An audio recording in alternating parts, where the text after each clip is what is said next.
The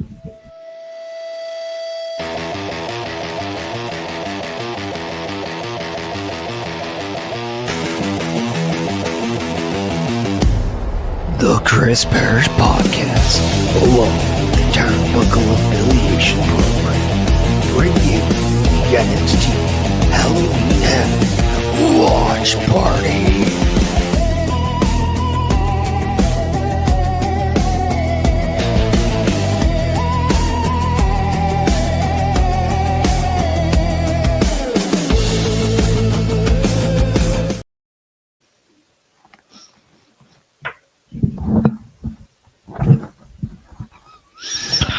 Welcome everyone to the Halloween Havoc Watch Party. My name is Chris Parrish and I am your host.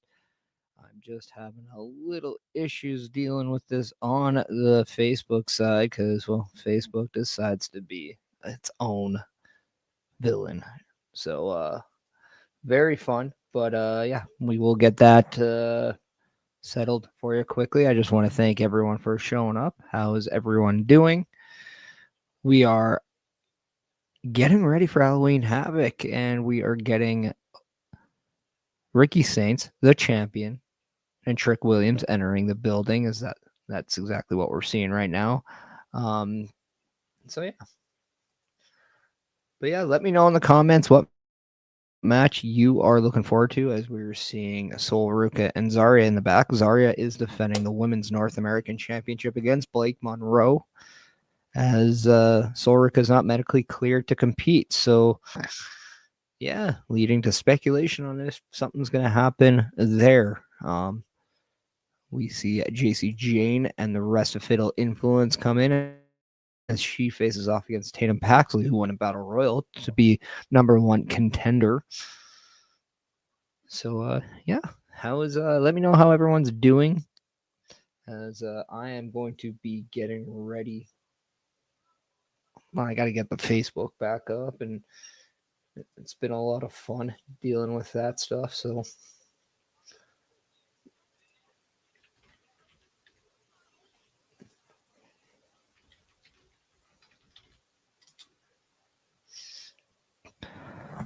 yeah, I am looking forward to the Halloween Havoc here.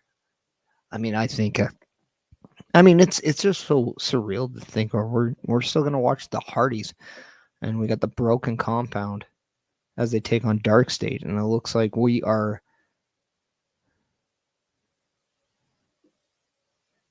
like, I don't even know what match we're gonna start up with. We might even get that to start up with. Who knows? But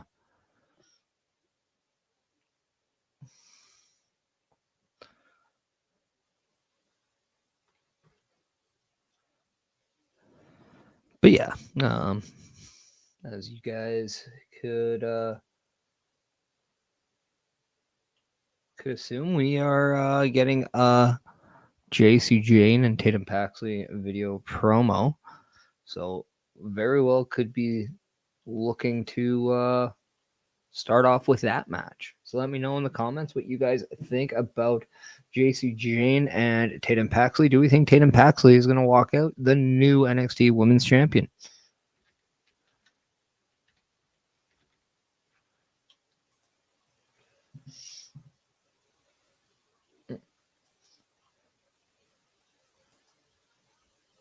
As I am just trying to get the Facebook. It looks like the Facebook is back up. So yeah, please, if you're on all the platforms, please hit that like, that subscribe, that follow button, and support all of my channel. It would be greatly appreciated. It's how I grow. And it could help me do a lot more in the future, as tomorrow we get ready for the 100th edition, the 100th episode of the Chris Parrish Podcast, which I am still blown away. I get to even say episode 100. It is mind-blowing.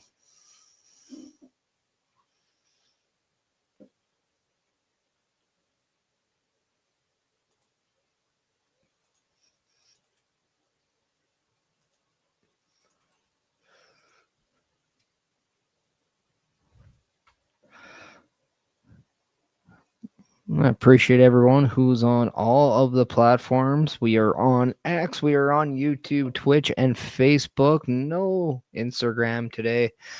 I'm just going to tackle these 4 today. So we'll get more Instagram coverage as we go on later. I'm sure I'll be more Instagram heavy in the new year.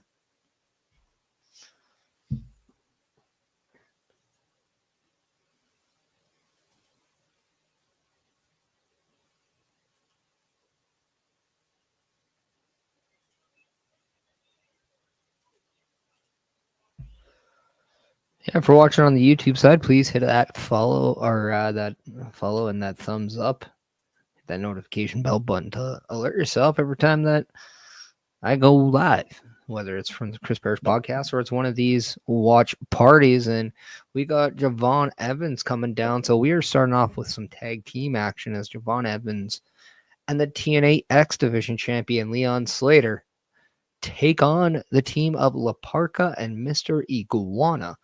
So a little bit of fun that's going to be. We saw the banger that Javon Evans and Leon Slater had at Bound for Glory, but how are they going to be as a tag team? Do we even trust that they are going to coexist, or do they have some unfinished business with each other? As we all know that match didn't really have a true winner.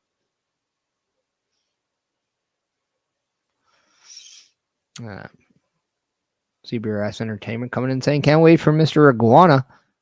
Yeah, should be fun. Should be fun. Well, Javon Evans has all the glitter on his gear. Very sparkly today.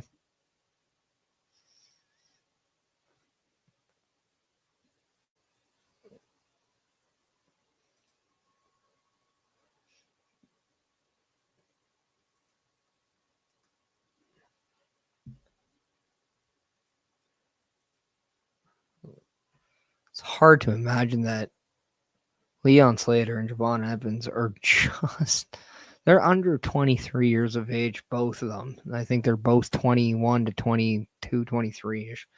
It's crazy how athletic and how just jaw-dropping they both are inside the ring.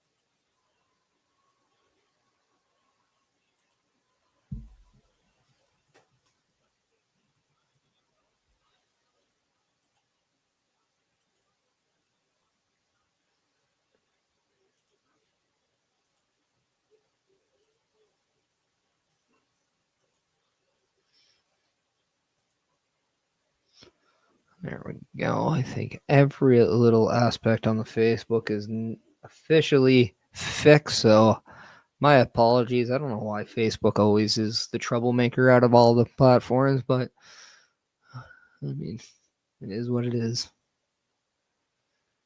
We are now getting PARKA coming down, and who would have thought in 2025 we're still going to get PARKA at Halloween Havoc?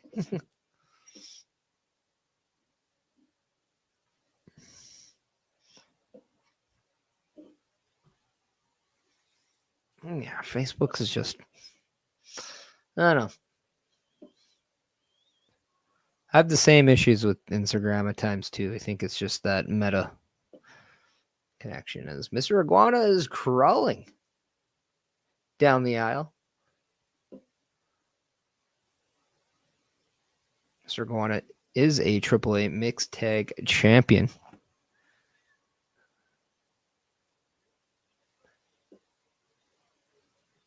But yeah, Mr. Iguana, a huge fan favorite here.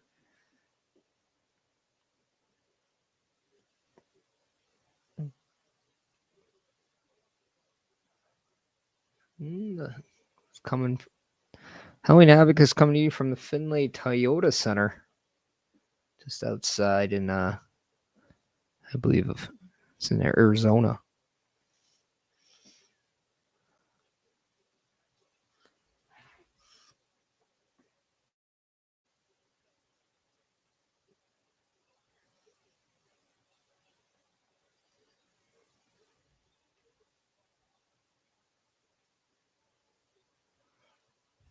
So Javon Evans and Leon Slater both decking out in the green and purple. So they're repping the colors of the Halloween Havoc logo. As PARKA has his typical black and white, but he does have a little bit of orange and purple on his mask there, as well as Mr. Iguana is green and black. I mean, what did you expect? A purple iguana? Come on. How weird are you?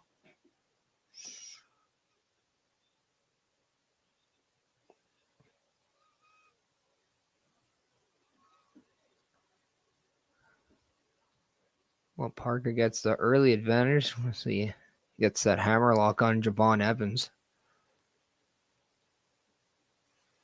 Now, PARKA definitely has had a few different people play the character over the years, but I just think it's really cool that we're seeing a character like PARKA live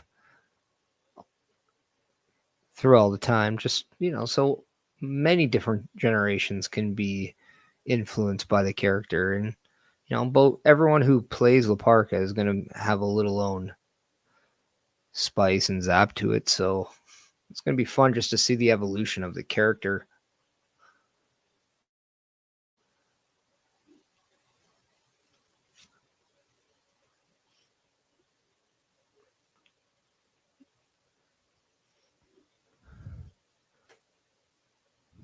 Well, PARKA definitely showing off his athleticism. You definitely didn't see a lot of this speed with, when we saw PARKA from the WCW days. Now, definitely some of the acrobats, but the speed, not so much. I wouldn't say PARKA was the quickest one in the ring all the time. But I mean, he was also against, like the Juventud and Rey Mysterio and just a lot of the smaller flyers.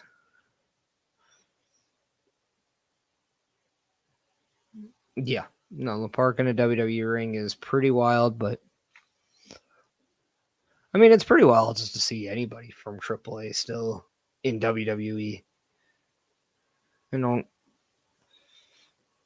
That's a lot more common to see WWE superstars in AAA than it is AAA or superstars in WWE.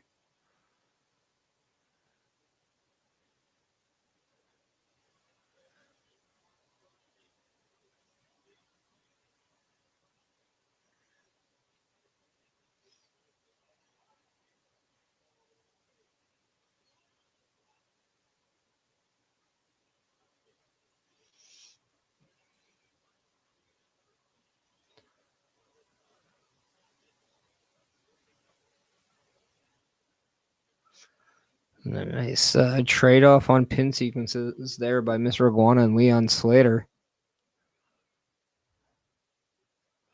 You have to wonder, too, with if you're Leon Slater and just with this affiliation that is between WWE and TNA, and then all of a sudden, because of this, you get to work people from AAA.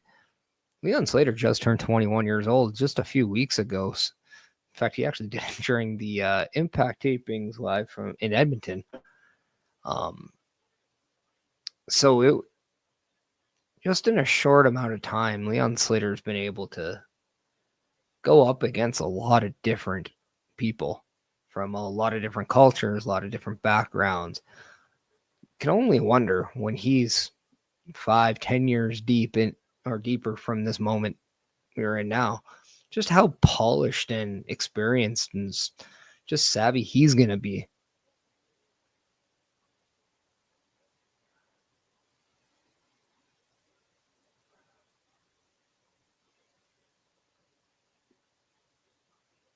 Now, we are seeing a little bit of miscommunication by Javon Evans and Leon Slater. I mean, this is the first time they are teaming, so you can't expect constant fluidity between the two.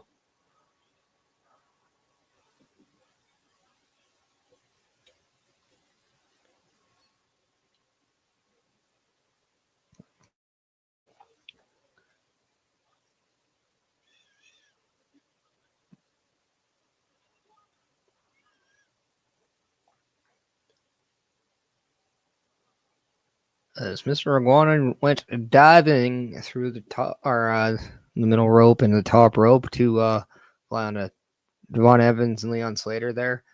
Now Parka scales the top rope and moonsaults onto everyone. And Mr. Iguana still has his pet iguana in his mouth.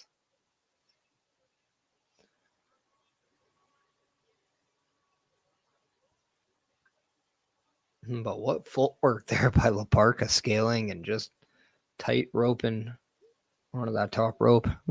That's impressive.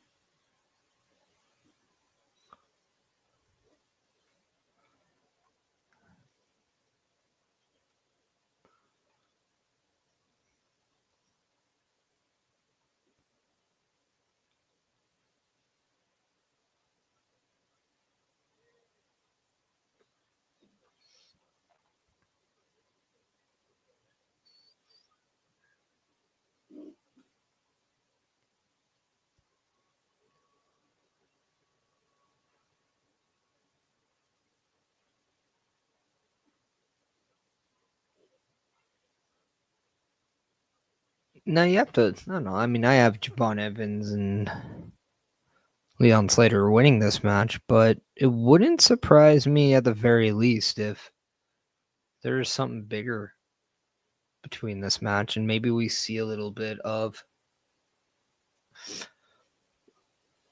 just more of that miscommunication between Javon Evans and Leon Slater that gives the victory to Parka and Mr. Iguana only to set up maybe a future rematch for that X Division Championship.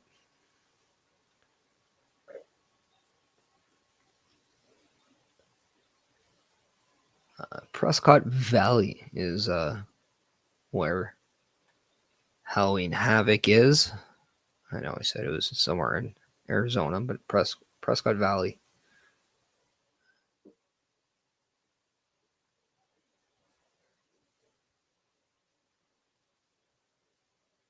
Just see where. I want to see how far away Preston Valley is from.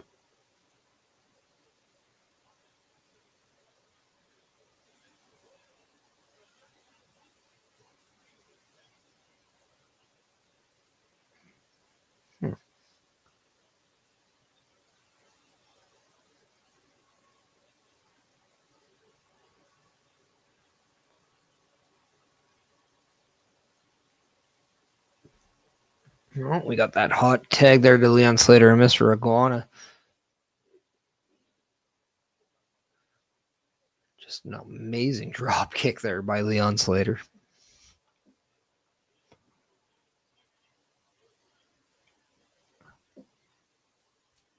Yeah, Tempe is the closest city. I was more looking to kind of see how far away it was from Phoenix.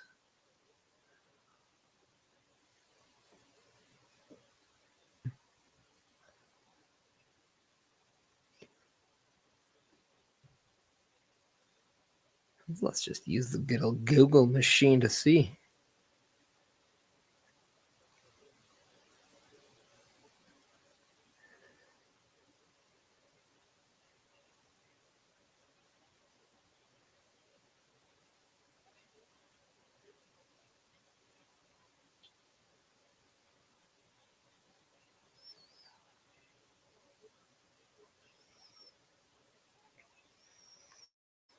Okay, it's about just under 92 miles, so about an hour and a half drive.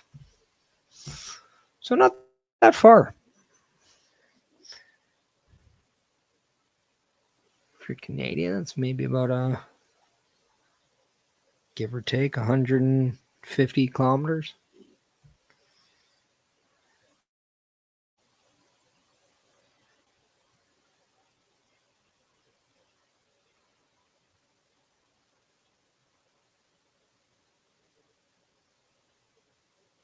$147, so not that far off. So now we got a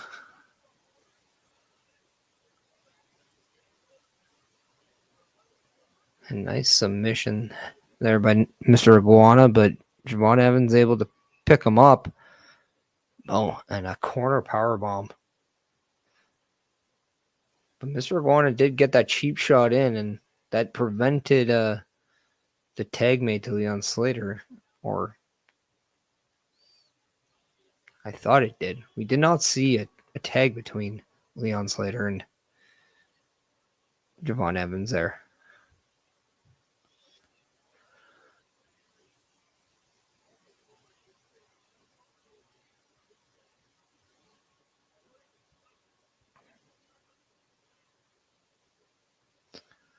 A variation of a spinning sidewalk slam there, done by PARKA.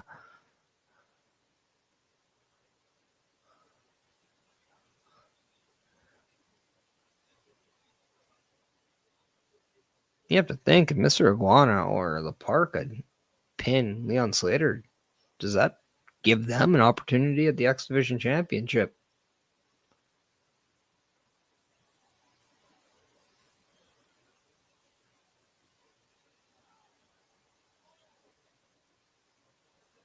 PARKA has now removed his glove and is chopping Leon Slater.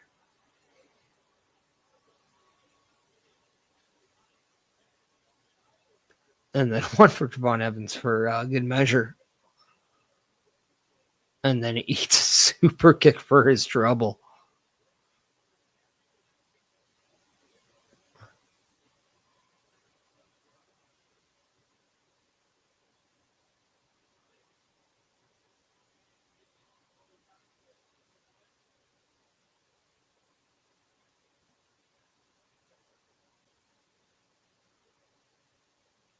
Javon Evans exposing the shirt. Mr. Iguana goes for a chop, but that did not seem to connect that well.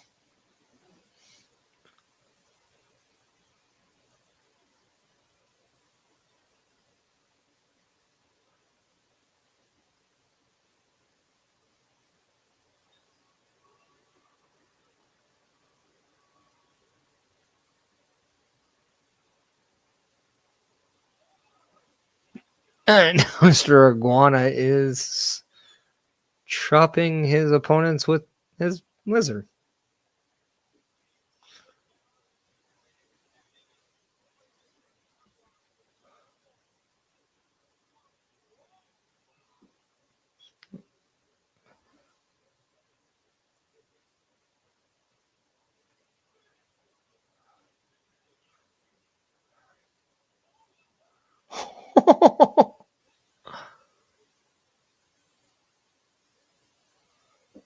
This match is definitely gone sideways a little bit here.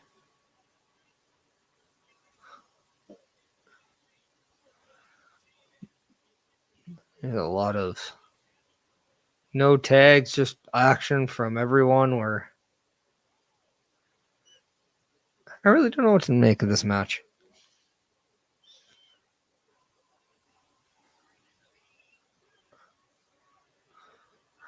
And then Leon Slater hits his trademark front flip over the top rope and the turnbuckle.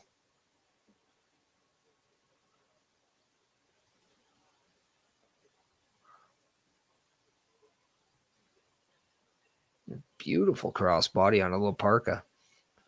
And now the tag to Javon. He goes upstairs. What is he going to hit? Oh, frog splash. That's almost 3/4 of the way over the ring.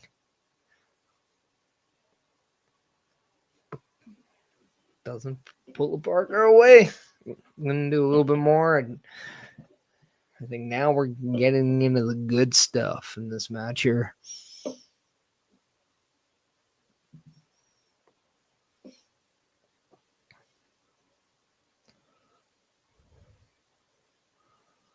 Leon Slater and Javon Evans getting each other riled up.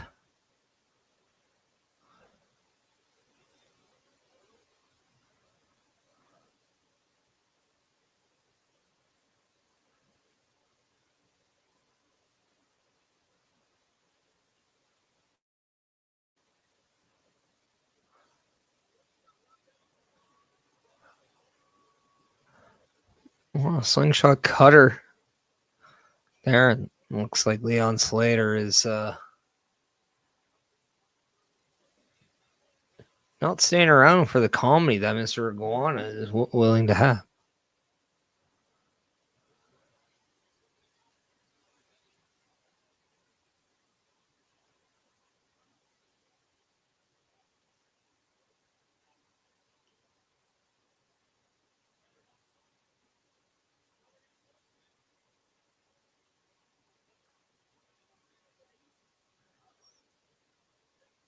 And I don't know what LaParka hit on Leon Slater there, but it was pretty cool. It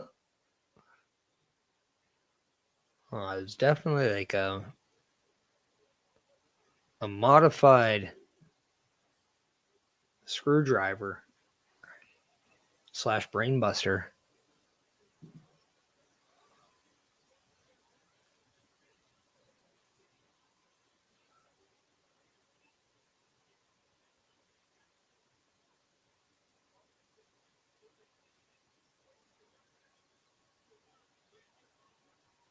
And a hammerlock into a stalling suplex.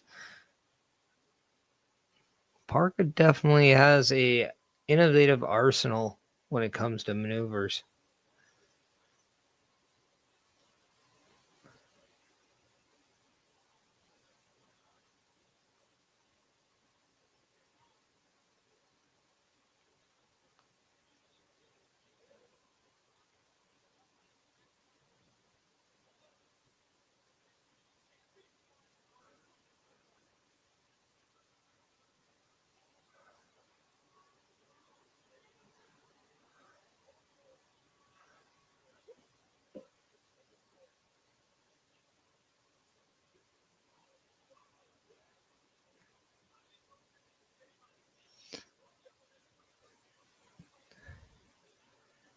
This is not the first time a springboard cutter onto a man springboard did not work.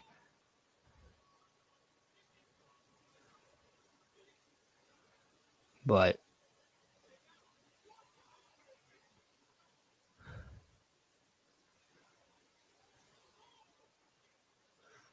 that Swanton 450 from Leon Slater to Mr. Iguana is what picks up the victory for the X Division champion and Javon Evans. Not a bad opener, but definitely a lot of sequences that probably sounded good in theory, but the execution not completely there, but definitely a glimpse of the capabilities that Leon Slater and Javon Evans do have. But you know, their inexperience of their tag team futures has shown, because you know, it wasn't the most polished of performances, but effective nonetheless, as they do pick up the win.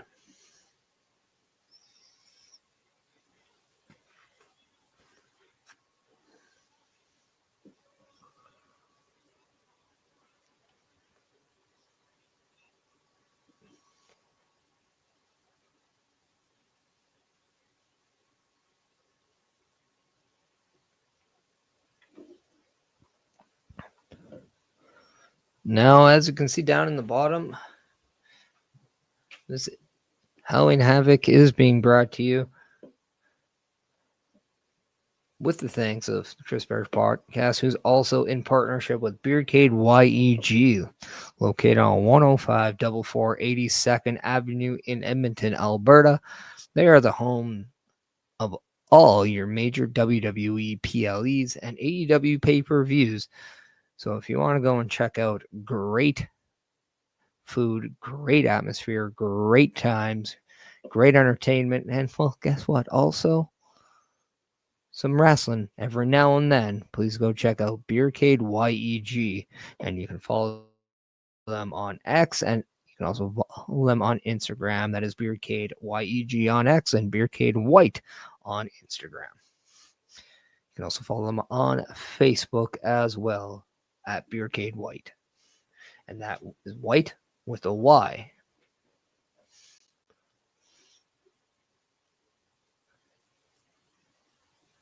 As we are now getting a little segment with the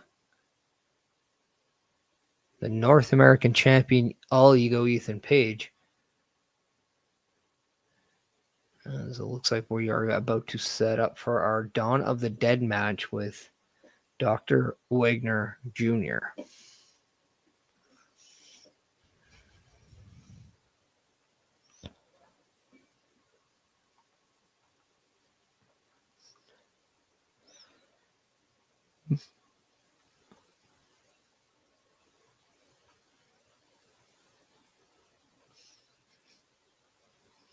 But as we gear up for the next match, please check out a couple videos that we like to show on all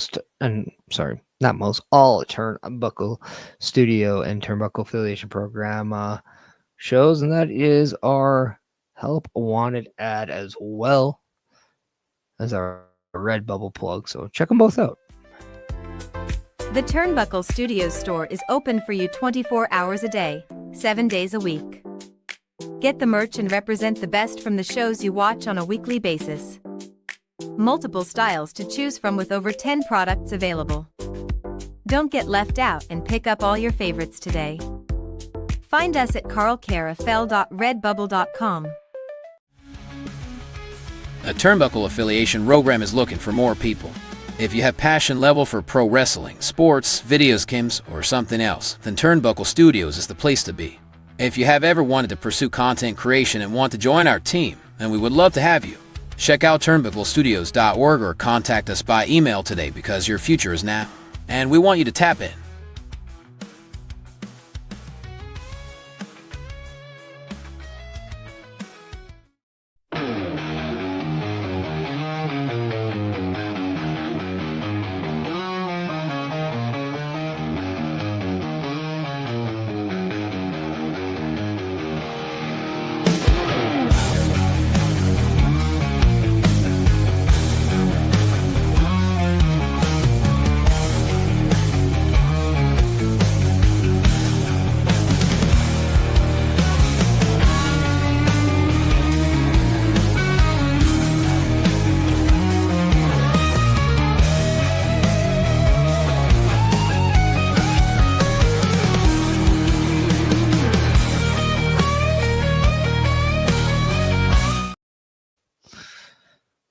And we are getting Sol Ruka and Zaria in the backstage segment as Sol Ruka not medically cleared to compete. Zaria is going to be defending the NXT Women's North American Championship here tonight against Blake Monroe. So the two just having their moment.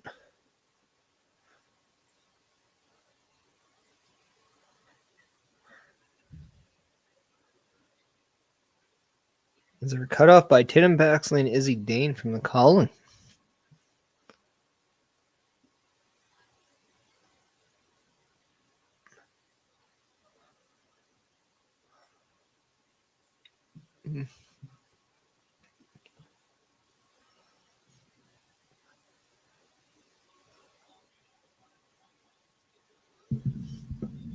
Yeah. So we're back to the action and panned out to what looks to be a sold-out crowd at Halloween Havoc.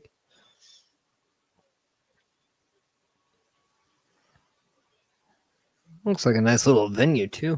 Don't mind saying. So yes, we are getting the Day of the Dead match between HIJO DR Wagner Jr. and your NXT North American Champion, All Ego Ethan Page. As Dr. Wagner Jr. is first to make his way out to the ring.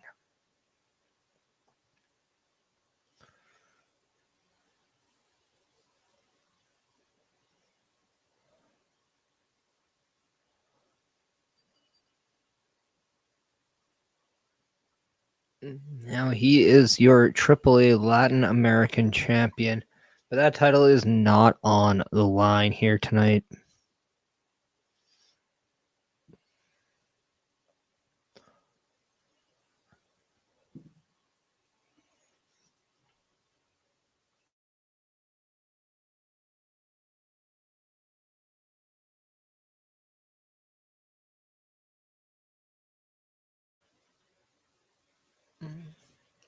And a little bit of streamers there for Dr. Wagner Jr.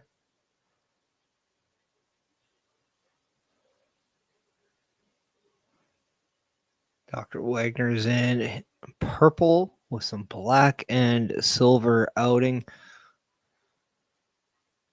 Looks good. But making his way out is your NXT North American Champion, all ego, Ethan Page. Obviously sporting the red, the white with some black, as he is a proud Canadian. He even has a little bit of face paint on as well.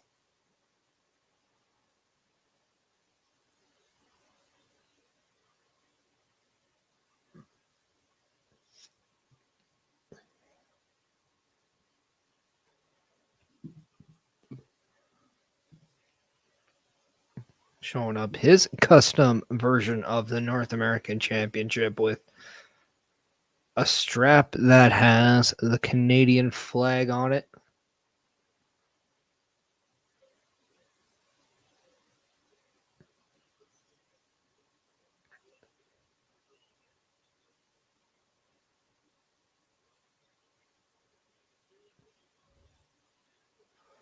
Now, normally we see that North American Championship with more of a kind of a darker wineish red strap. Some people might even say it's not really maroonish, but it's definitely more of that blood, like that dry blood red color. But I will say, just a regular red strap. Don't mind it.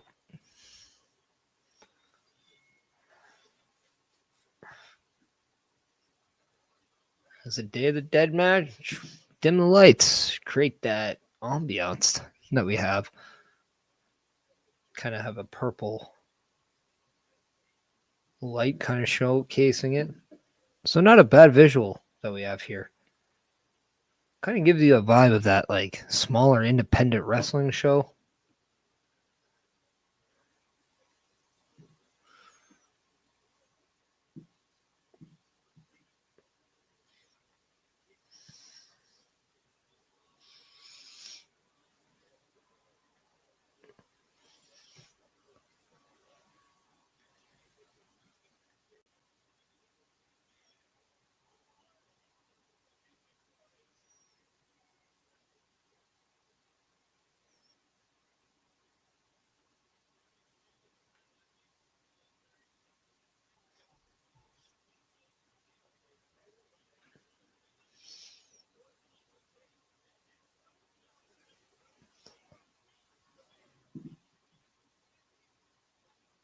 Dr. Wagner already getting some steel as he brings out the chairs and decides to tattoo one onto the back of Ethan Page.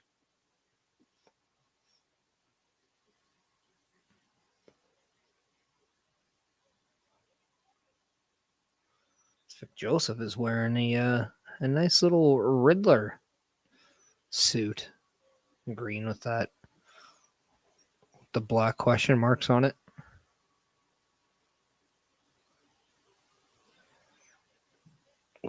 Missile dropkick on Ethan Page.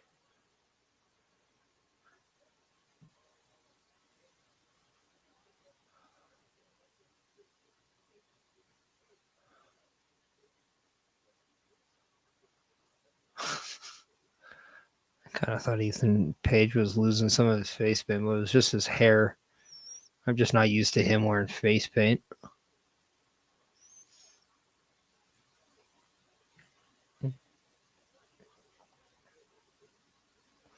Now I'm going to pose this question up to the chat here, but if Ethan Page is to move up to a Raw or SmackDown, what would be a good starting point for him?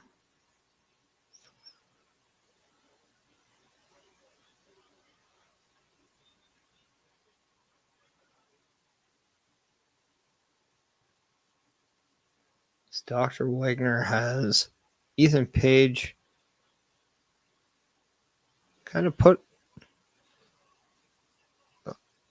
positioned his arms between his legs and then crisscrossed them and then put a steel chair kind of right by his bum and then decided to do a sliding drop kick. So that had to feel awkward in a few different ways.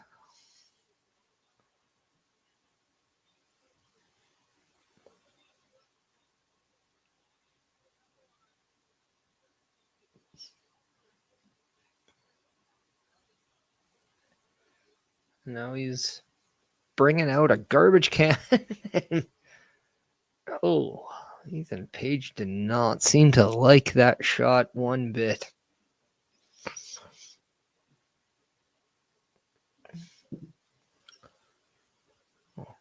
We're going for a power bomb here. Definitely a power bomb attempt, but Ethan Page is a little too close to the corner there, so is able to get out of it. But not out of the corner as he takes another shot from that garbage can. Ouch.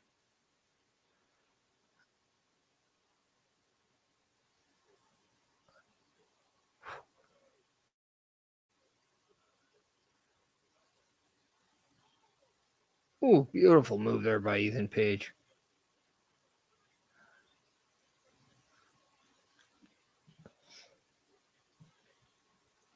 Was able to do kind of like a twisted double arm ringer flip off the top rope, only to get Dr. Wagner to land on the garbage can, and then kind of did a one-legged version of Chris Jericho's what did he call it? The breakdown. I think breakdown was the face buster, but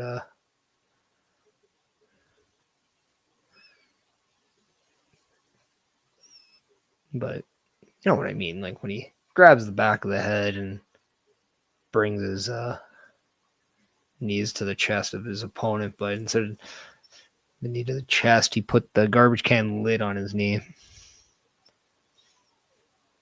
But we are definitely seeing the intensity of this match picking up right now, and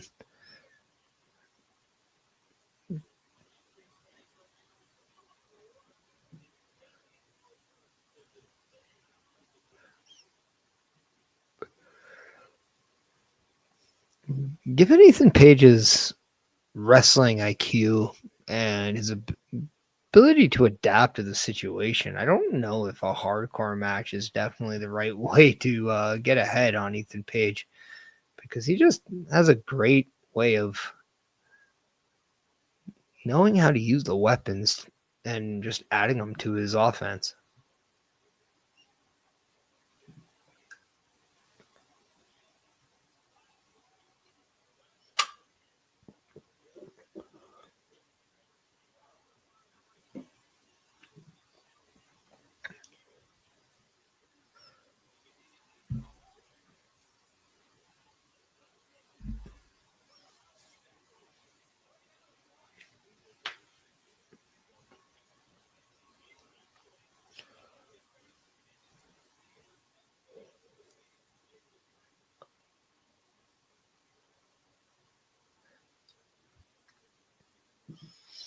No, I think if Ethan Page was to go up to a Raw or SmackDown, I mean, if he's gonna stay heel, I really don't hate him and The Miz together. But at due time, I do want to see Ethan Page kind of go on his own.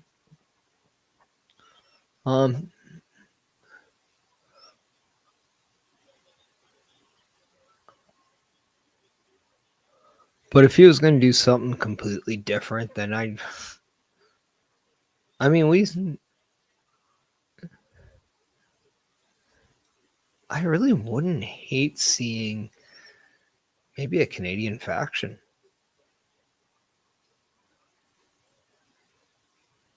And if Kevin Owens is going to come back as a heel, then how good would, a partner in crime of Ethan Page be for him?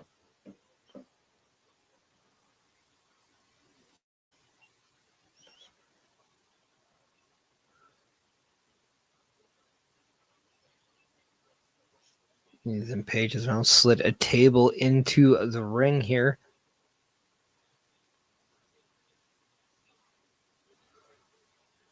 Not too sure what he has planned, but I can't wait to find out.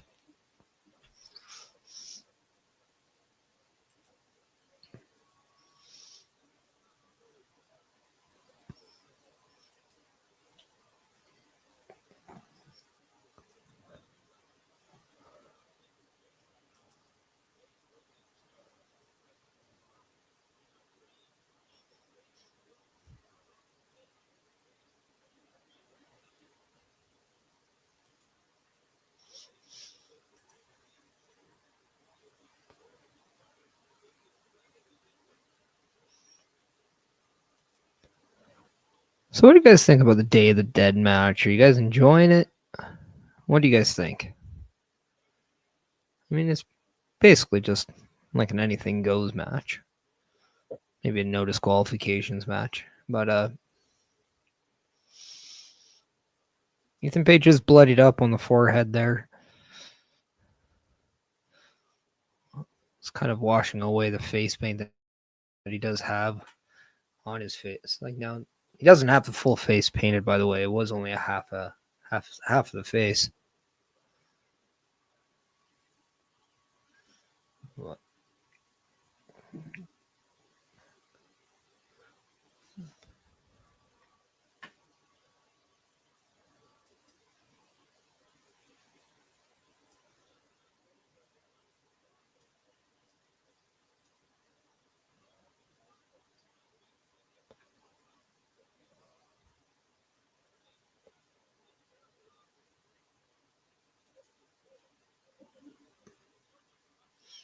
Oh, I always love that sidewalk slam onto a folding chair there.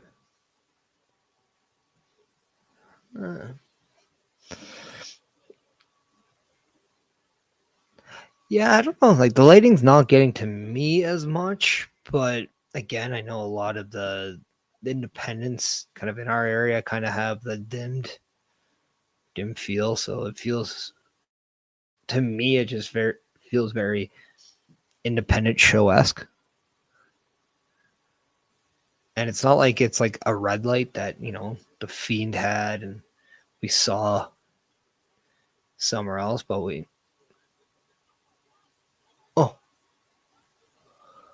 Ethan Page has just ripped the top part of the mask off. And Dr. Wagner is almost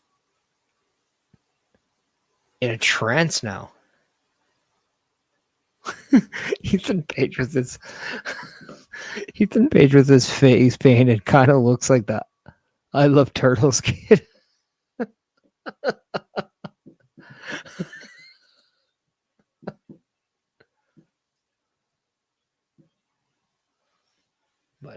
But yeah, no, I mean this. Sorry, the kind of the purple lighting or what the lighting they seem to have here is a little bit more soothing, opposed to distracting for me. It's just it is different though. I mean, I think this is almost the same kind of lighting that the Undertaker had.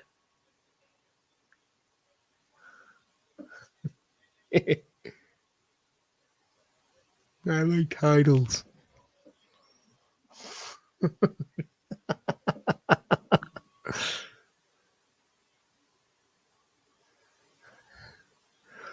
Oh, I gotta find a photo of his half face paint and then that kid and just do the who wore it better.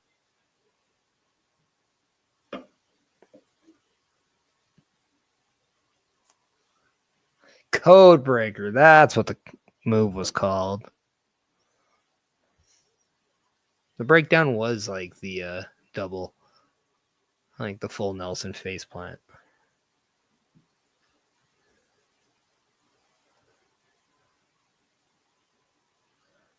Basically what the Miz does, but just with the leg sweep.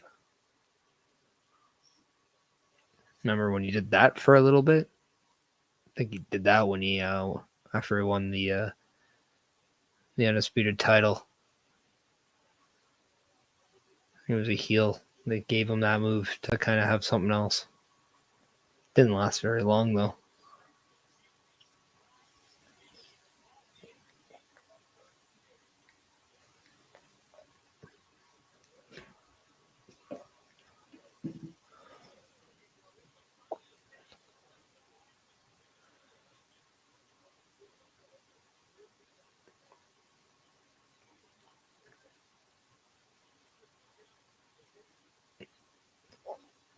Ethan Page is now sitting in a corner, not in a good spot. Wagner Jr. has stuffed a trash can right beside his face in the middle and bottom rope, and coast to coast drop kick. Ooh.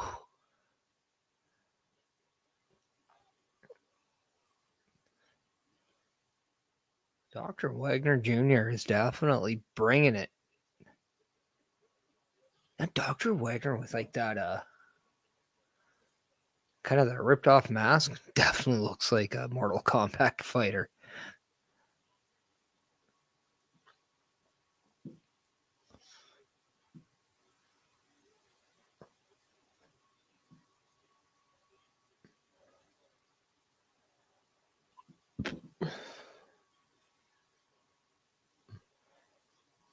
Oh.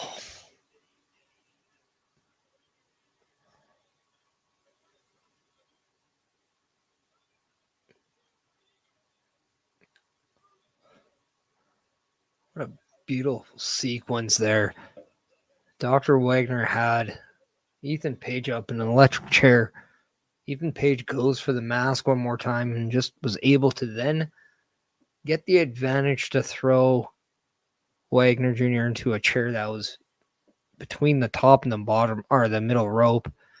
Hits an ego, basically a variation of the Razor's Edge, onto a trash can.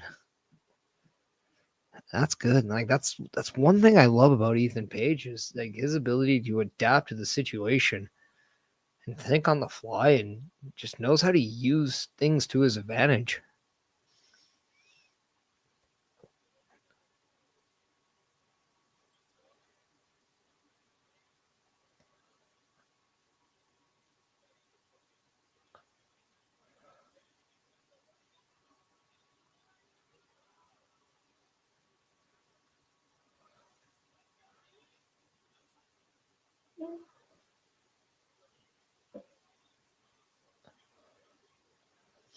I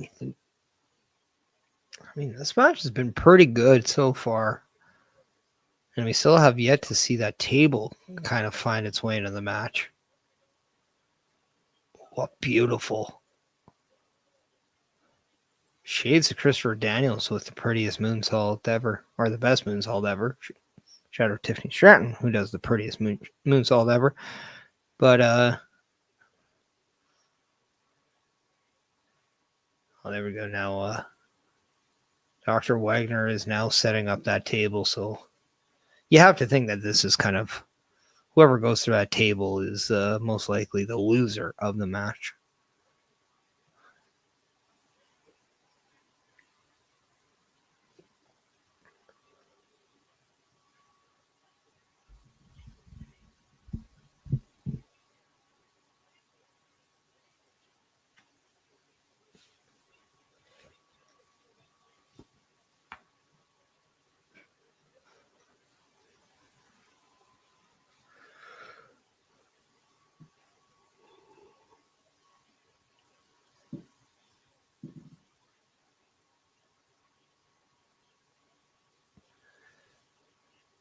Both men kind of fighting up to that top rope. but not from the inside of the ring out. It's from the outside up. Dr. Wagner looks like he's going to go for a superplex, and the table is right there behind him. Oh. Page able to get out of the way and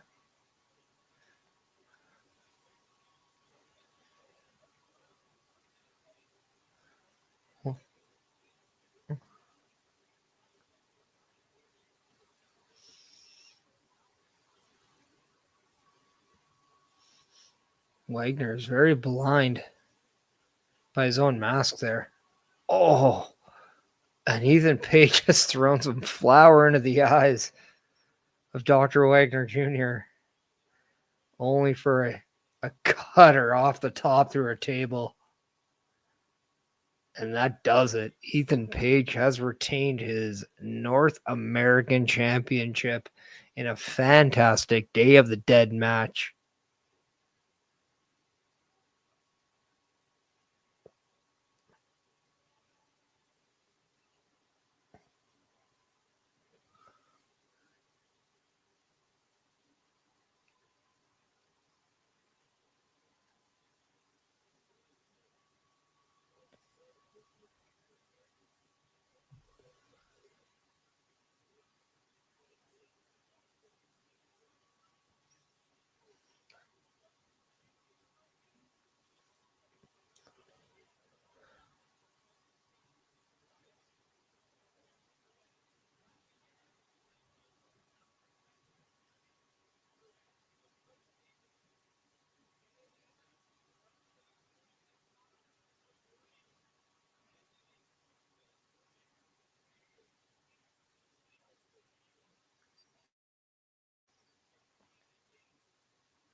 So, with Ethan Page victorious, who is next for Ethan Page?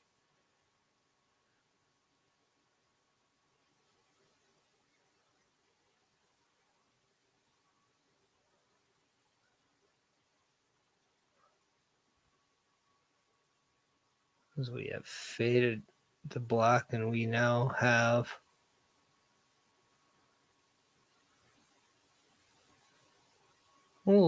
commercial. So with that said, might as well play showcase everyone what you have in store coming up on the Turnbuckle Affiliation Program with all of its weekly content. So check out our weekly calendar. Turnbuckle Studios and the Turnbuckle Affiliation Program bring you the week of streams. Monday nights you get the Locker Room Breakdown at 7 p.m. Eastern, followed by the Raw Patrol at 8 p.m. Eastern. Tuesday brings you the flagship show, Turnbuckle Talk, at 8:05 p.m. Eastern. Wednesday we play games with the PlayStation Showcase at 8 p.m. Eastern. Thursday we go TNA when we brace for Impact at 7:55 p.m. Eastern. Friday we secure all details as we answer the call for the SmackDown security detail at 8 p.m. Eastern. The weekend brings you Saturday Night Gaming at 8 p.m. Eastern. On Sundays be sure to catch the Chris Parrish podcast at 12:15 p.m. Eastern, followed by the Boar's Nest at 8 p.m. Eastern. Be part of the shows and join the chat every day.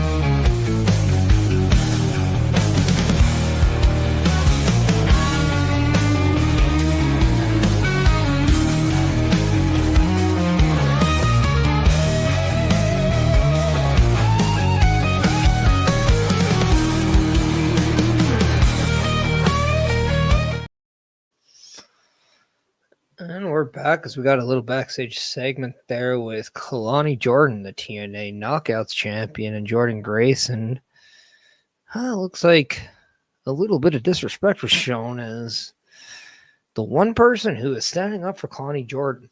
And NXT decided to slap her in the face, but we are going to get a NXT Gold Rush that is from all TNA and AAA and NXT, and that is going to be Tuesday, November 18th and 25th of November as well. So NXT Gold Rush with Evolve, TNA, AAA, and NXT comes to you with a 2-week special on Tuesday, November 18th and November 25th.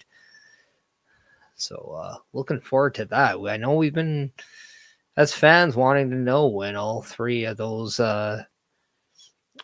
divisions are going to get together, and not only are those three getting, but we are going to get a little Evolve as well. As right now, we do have a backstage kind of interview from earlier today. Kelly Kincaid has interviewed Izzy Dame and Tatum Paxley heading in match, but it does look like we are going to get Sol Ruca with the help of Zaria, who will defend the NXT North American Championship against Blake Monroe coming up next.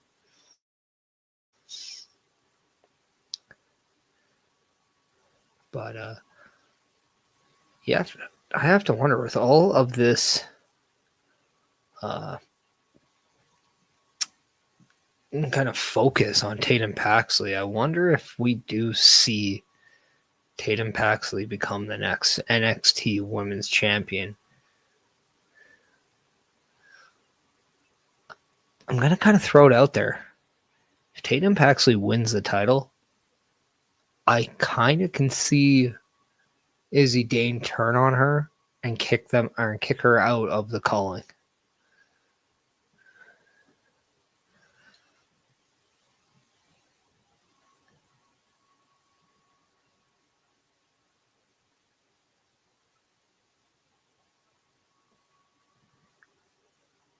Because if you hear me out, we've been seeing Tatum Paxley and Lyra Valkyria kind of every now and then reunite again and kind of go back to that friendship. What if somebody like Thea Hale is the next person to join the calling, and then we have Izzy Dane and Thea Hale go up against Tatum Paxley and Lyra Valkyria?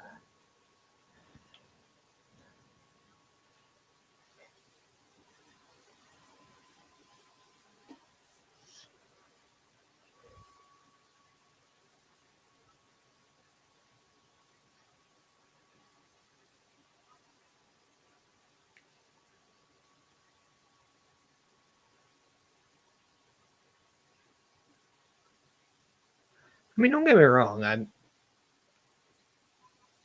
I wouldn't be against Izzy Dane supporting Tatum, win or loss. There is something about the duo that I wouldn't mind seeing more of. It's almost like the unholy alliance in a way.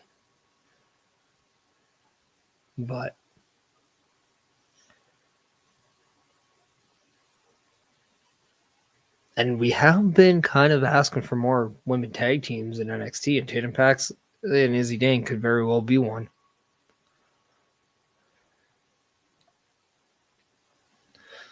We did hear rumors, or I heard rumors earlier today that Fallon Henley might have been injured on a live event, so I'm curious to kind of see how kind of she's sporting anything. If she helps out JACY Jane, or at least shows up by her side in any way.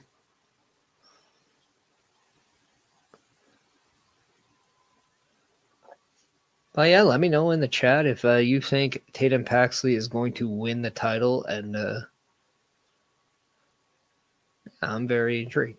Oh, I can definitely tell that it's not a sold-out show.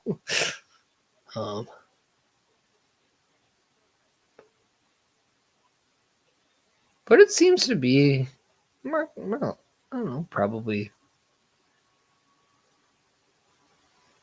4,000 to 6,000 people, I would assume. But yes, with Blake Monroe coming out, at just seals the deal that the Women's North American title match is next.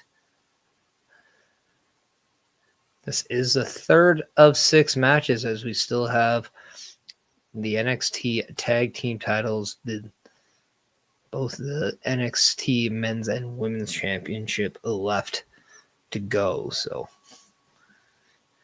4 matches left, but the third is about to take place right now, with Blake Monroe getting into the ring to get ready for her Women's North American Championship match.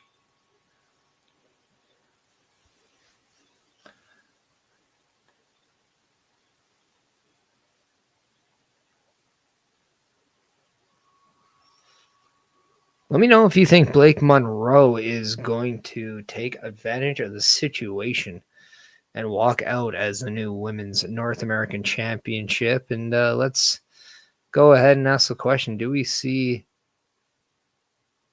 some fraction between ZARIA and Sol Ruca? We've known in the past that Sol Ruca is, or has accidentally cost ZARIA some matches, so I'll be intrigued if that trend continues and Sol Ruca not only cost ZARIA the match, but also cost herself her own championship.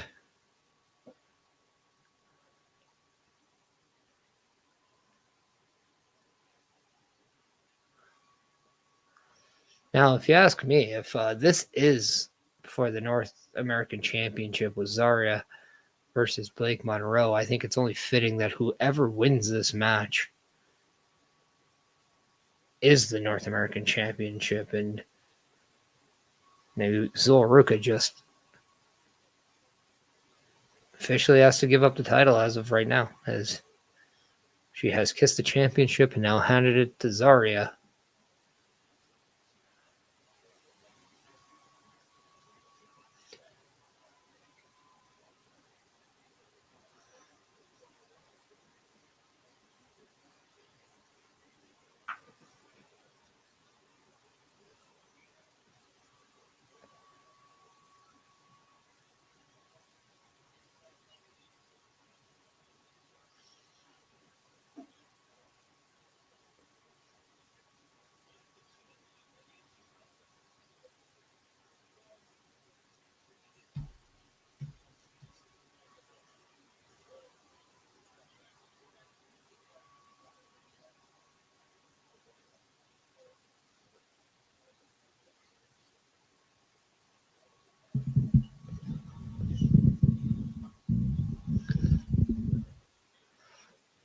Just the face on Sol Ruca just shows almost sadness but fear at the same time. It's almost, I mean, she's putting the faith of her own championship in somebody else's hands, so I can't see her being completely comfortable despite the fact that it's her best friend.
ZARIA definitely coming out of the gate very aggressive, despite Blake Monroe trying to get that early attack on. We are seeing ZARIA on the offensive very, very aggressively.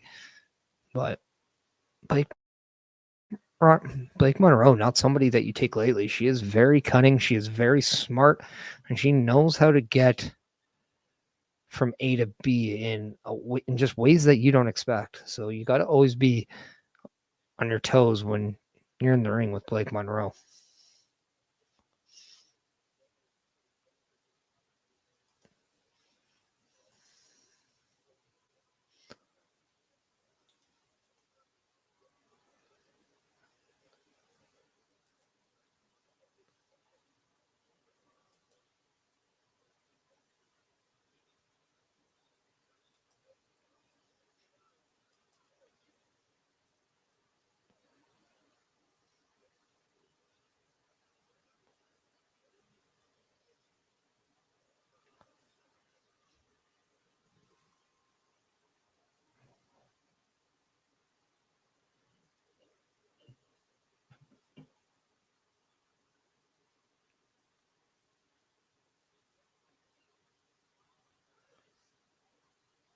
Blake Monroe now has an armbar over the top rope, though.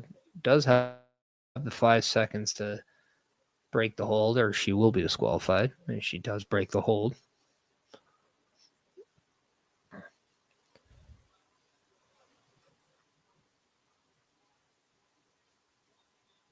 And a beautiful front missile drop kick there by the challenger.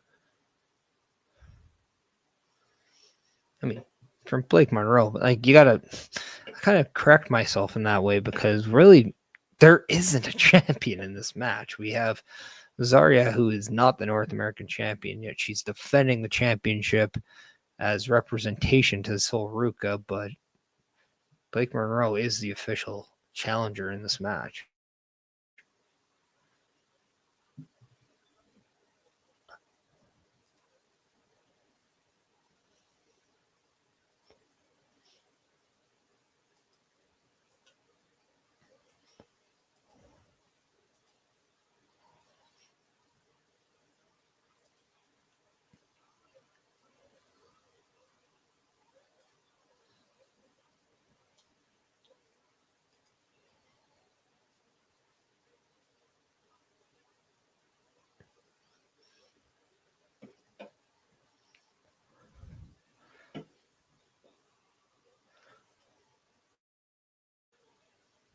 Nice belly to back suplex there, done by ZARIA.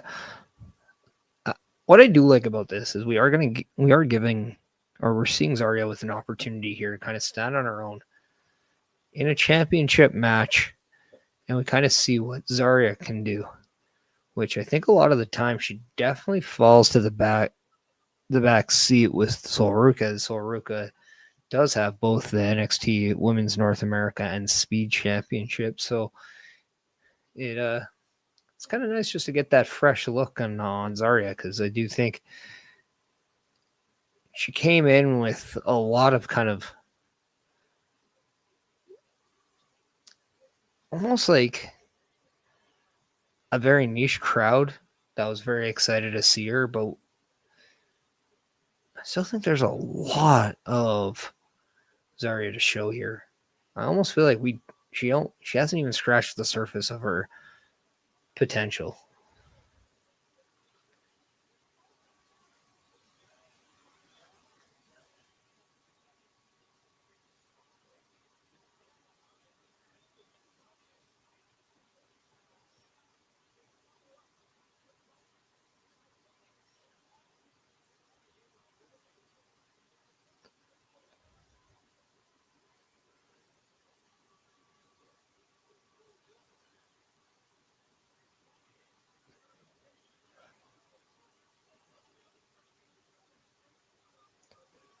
ZARIA definitely showing the power. She was once again caught in that armbar there from Blake Monroe, but was able to get into a position where she was able to pick Blake Monroe up and put her down with a sit-out power bomb.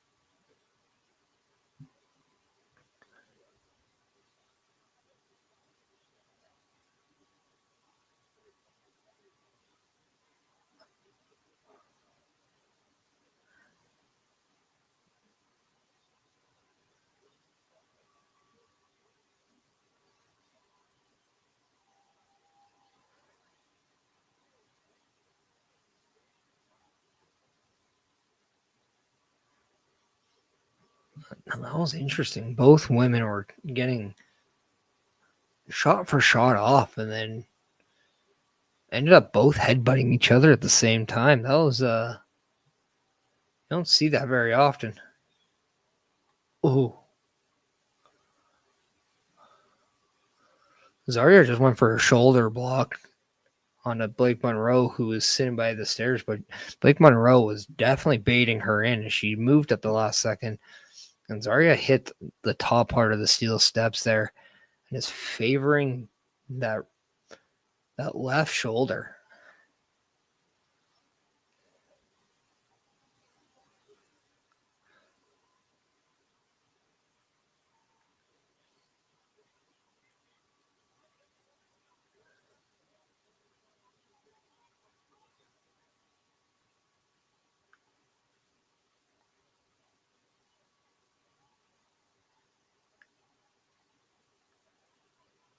Soruka just pushed Zaria in the ring post, and it seemed to pop her shoulder back into place. And Zaria now is relentless on Blake Monroe.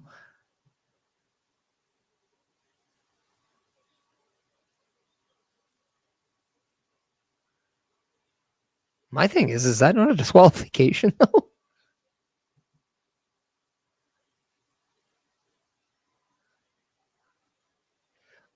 Zaria went for that kind of F5 maneuver she does, but it was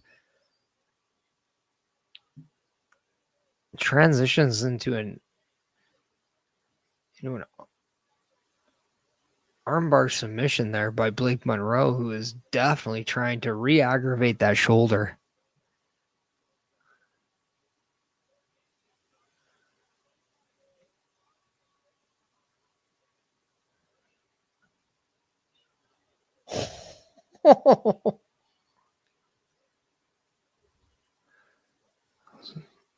That was a knee by Blake Monroe. Like, you heard it. If you saw it, you don't understand how Zaria was able to kick out. But what is? No, there's a hair pick now by Blake Monroe. Now it is sharp. It can get you. So depending on the way that it's executed, can definitely.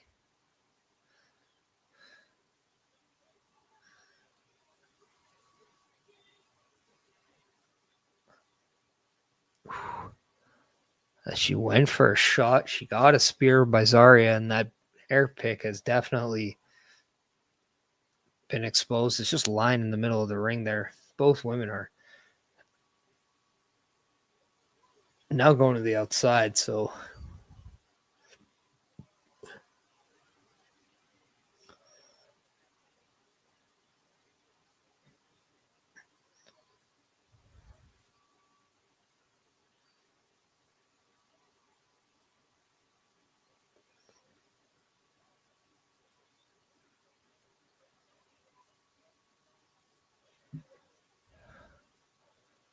Blake Monroe, I think,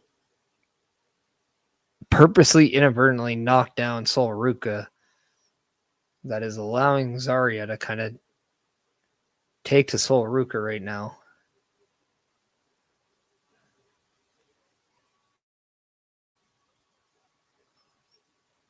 And this is giving Blake Monroe a beautiful advantage now, as we just saw a double underhook DDT onto the side there. So now she goes for another one, hits another one in the ring.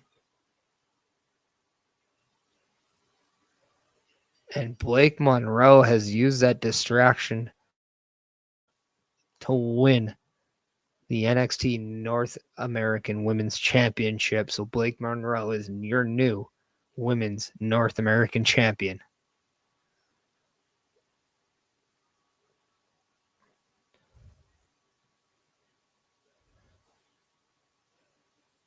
So you have to ask, was Soruka, who's in the corner, and she was very...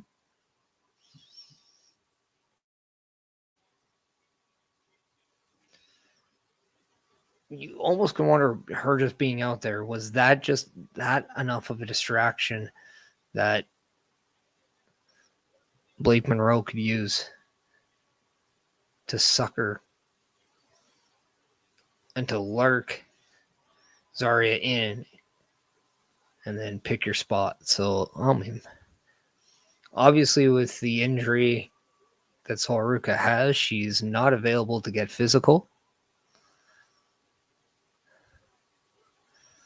So is she more of a liability outside than she was a support system? Like, that, I think, now has to be questioned given the result that we have in this match.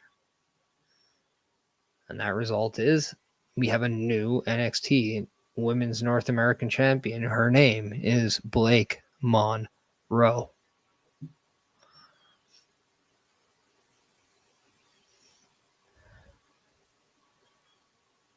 So Soruka is now down to one championship, and that is that Women's Speed Championship. And we know that there are tournaments in place So Sol Ruca might very well had an injury that cost her 2 championships.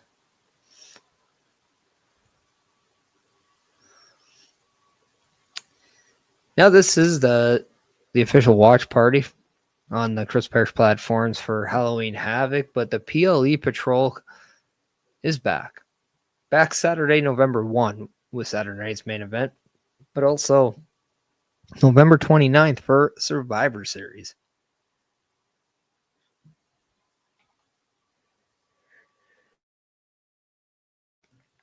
That's right, Saturday, November 29th, we are live in the PLE Patrol over at the Turnbuckle Studios platform, so you can check out PLE Patrol as they are going to witness Survivor Series War Games live from San Diego, California.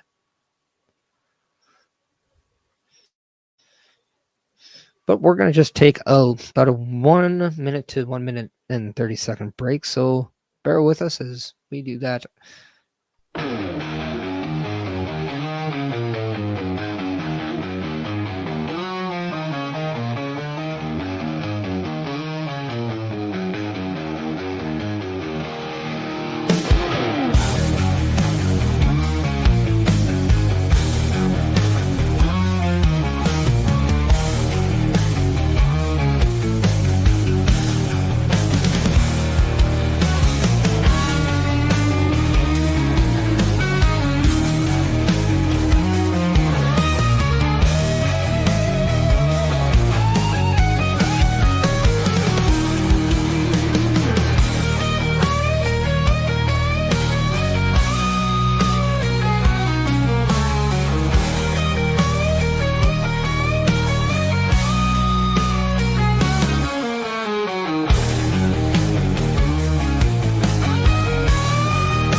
And we're back, and we do have a backstage segment here as Ren Sinclair was with Kendall Gray as they were talking to Charlie Dempsey.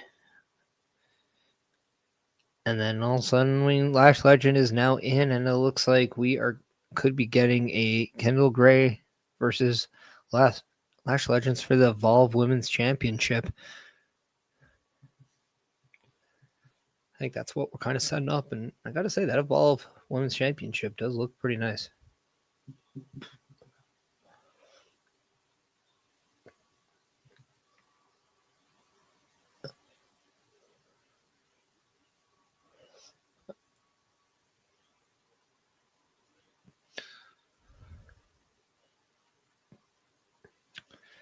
As we are getting set up for the NXT Women's Championship match, both JACY Jane and TATUM PAXLEY with Fatal Influence and the Calling are walking towards ringside. So coming out first is the challenger, the number 1 contender, TATUM PAXLEY. Now you have to wonder if Nikki Cross wasn't suited to be in the Wyatt Six, could TATUM PAXLEY have been a great second choice?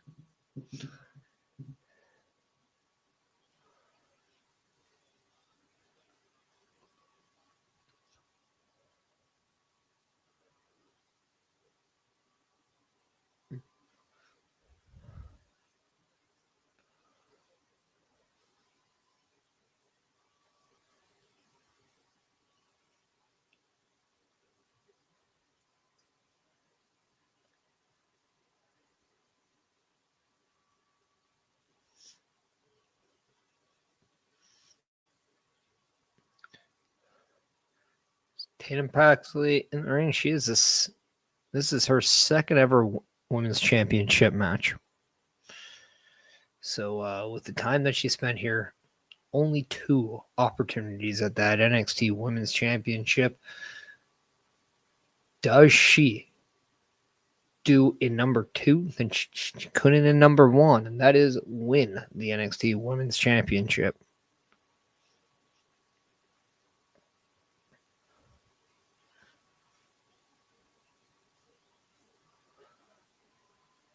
What are the odds that we see Lyra Valkyria at all tonight?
JACY Jane is defending her championship for the 5th time in her 151-day reign as NXT Women's Champion.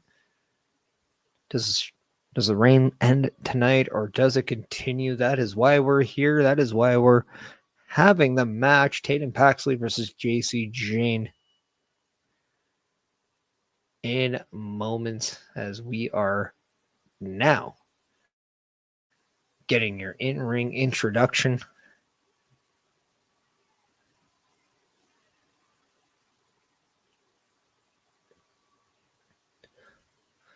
I will say there are 3 women in Fatal Influence, and we see 2 on the calling. So does Lyra Valkyria come down to help the odds?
And with that bell, this match is officially underway.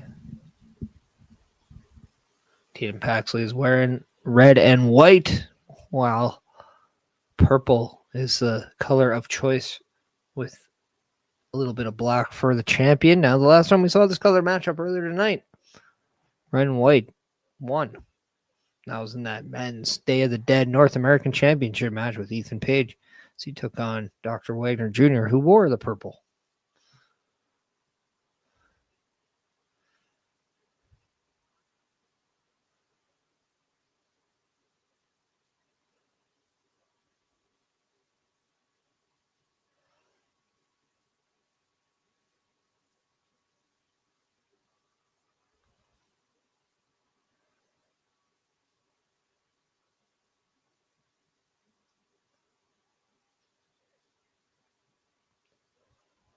It's JACY Jane really getting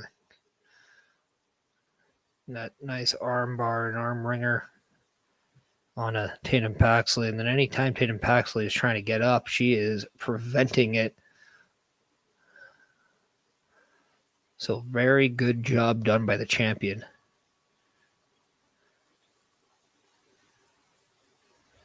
But if there's one thing we know about TATUM PAXLEY, she knows she is not the favorite. She knows she is the underdog here. She's aware that she doesn't get championship matches very often. She's aware that she's not everybody's expectation to be the number 1 in the division, but that doesn't stop TATUM PAXLEY. She definitely has that heart. She definitely has that determination, and she believes in herself. She believes she can do it, and that's going to be very that has to be her biggest weapon here, is just, how she's able to handle the situation and not get too emotional, whether things go her way or don't go her way. Like, she has to be very reserved in the emotion category, but smart enough to take advantage of the times when she does have to be on the attack or on the defense.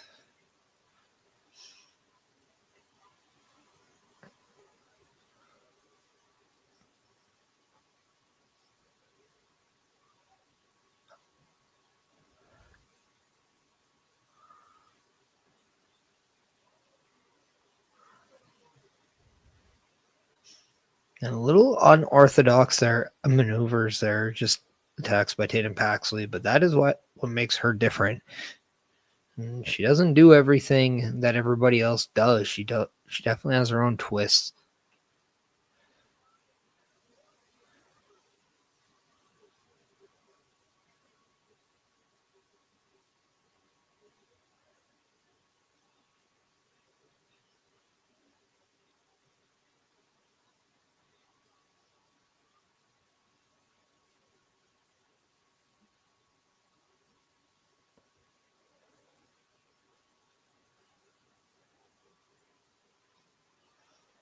But TATUM PAXLEY has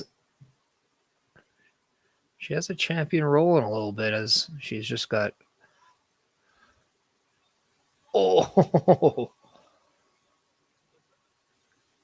just when TATUM PAXLEY, we all thought she was getting caught with the back body drop onto the apron, she connects with a step up enziguri from the apron onto the champion.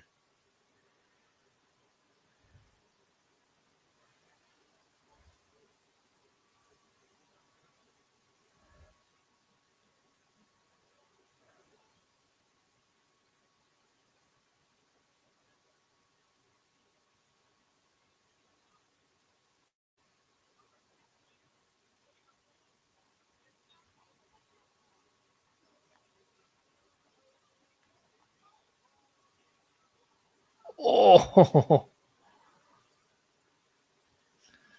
the slingshot into the lower turnbuckle's one thing, but JACY Jane used the frame of the ring instead, and that is steel. When you have a cable, a rope, there's bounce, there's a little bit of give, but steel has no give. And TATUM PAXLEY ate that all of it. So that is definitely the advantage that JACY Jane needed in this match.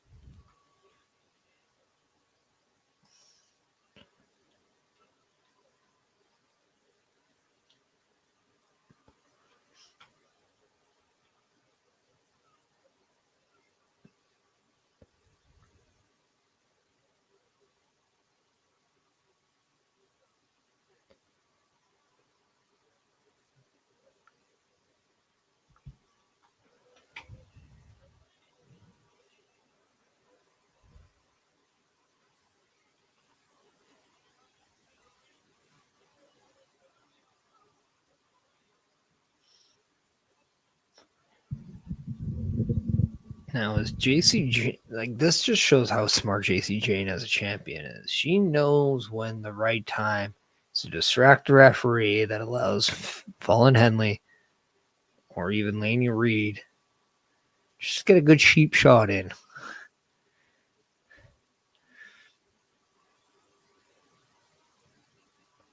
And it's good enough to bait just about everyone in, but it's also enough for JACY Jane just to continue that beat down that she has on TATUM PAXLEY and just wear her down.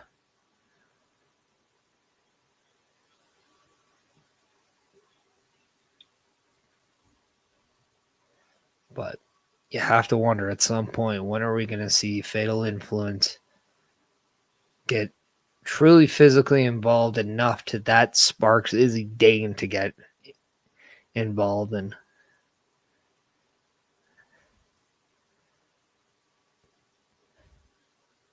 Does Izzy Dane somehow cost Tatum Paxley this championship? Does she help Tatum Paxley?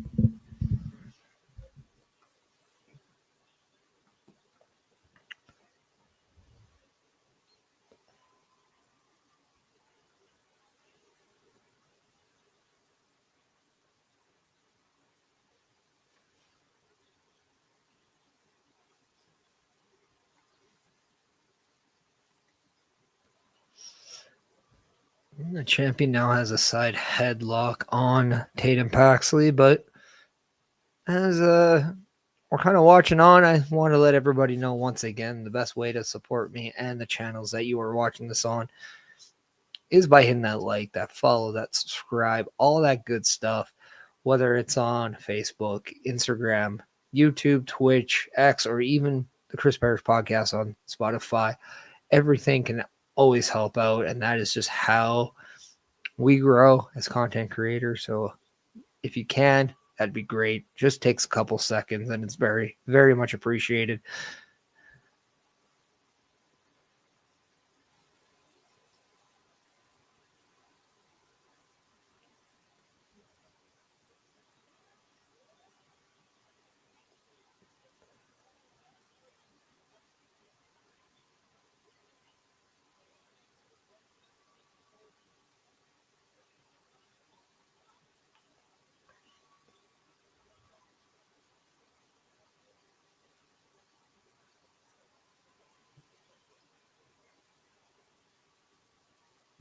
Tatum Paxley getting a Fury offense on.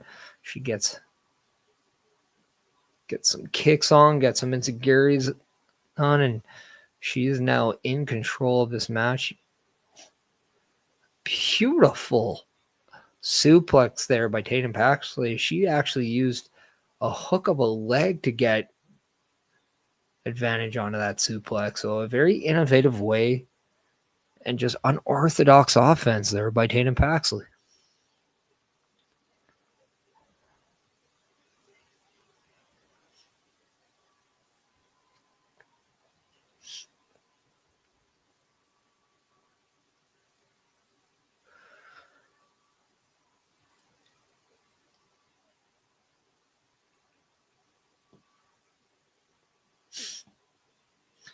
Tatum Paxley and JACY Jane up on the top rope. What are we going to see? Is it a cutter?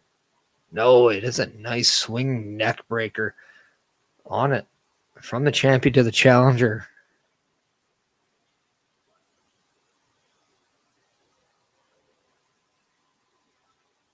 And Sean Spears puts the leg of Tatum Paxley on the bottom rope to break up that pin. But Lania Reed has now dove on to the male members of the calling, and then we have seen now that involvement from Izzy Dane, and then now we have Fallon Henley, and now we have seen complete chaos.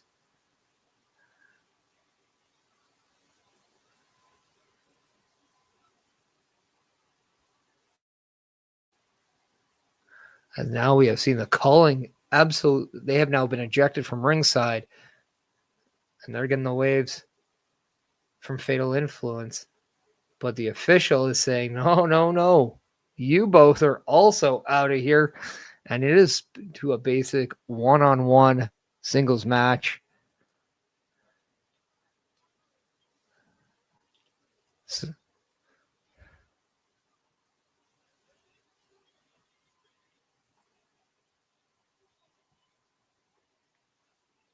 So I once again asked, is this just ask and invite Lyra Valkyria out?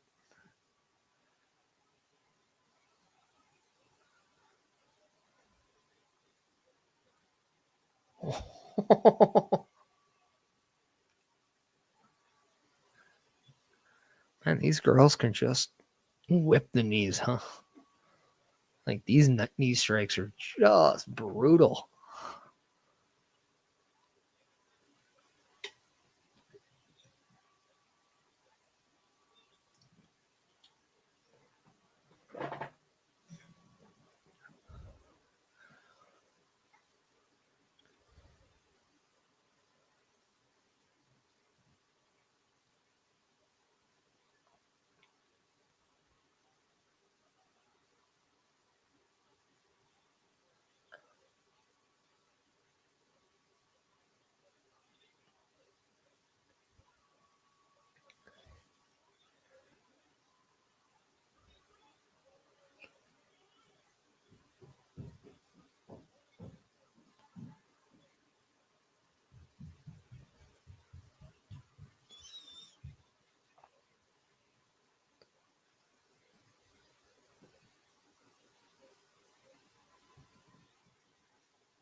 Beautiful. And beautiful discus elbow by TATUM PAXLEY in a 450 splash.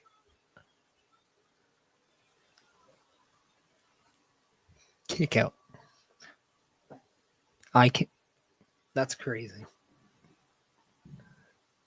Crazy.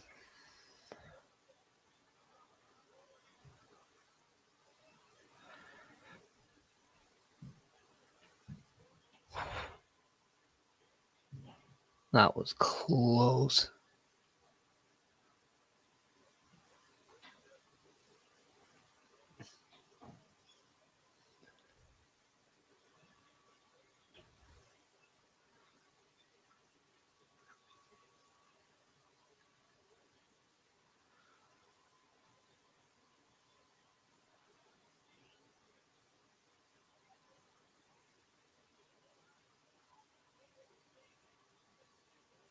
Ooh. Neck breaker on the rope.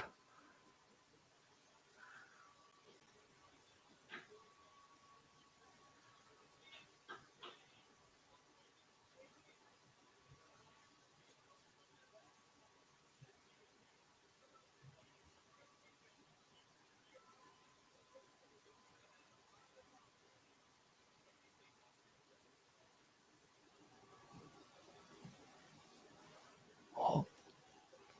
JACY Jane gets a super kick on. Now we're doing a shot for shot.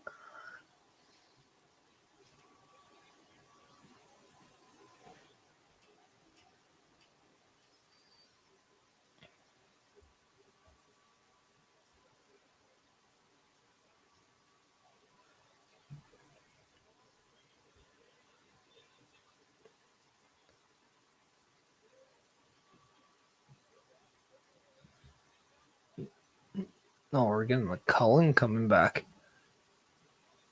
Everyone's coming back.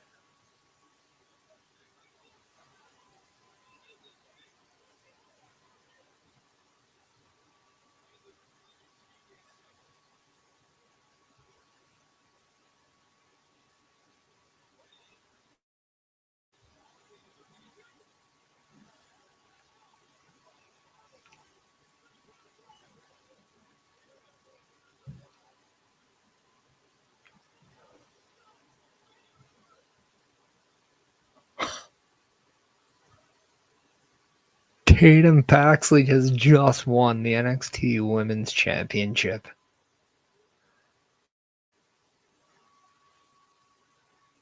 Wow.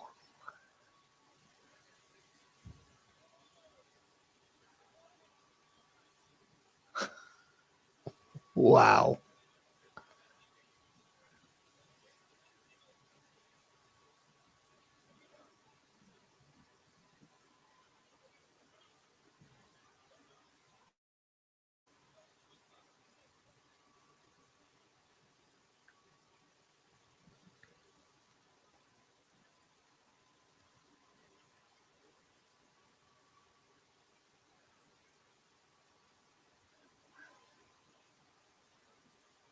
That was a fantastic match.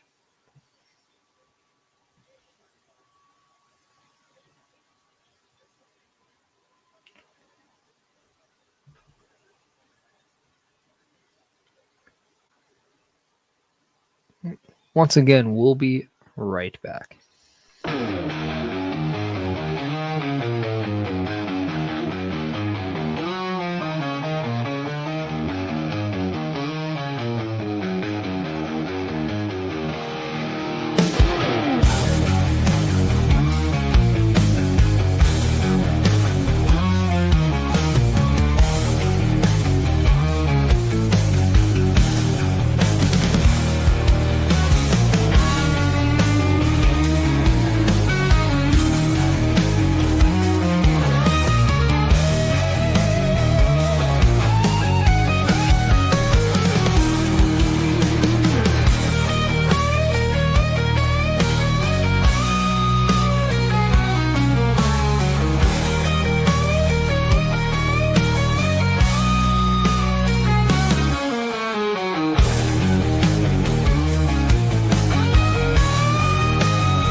Miles Moore and Ava talking now in the back. Could this lead into maybe a match with Ethan Page?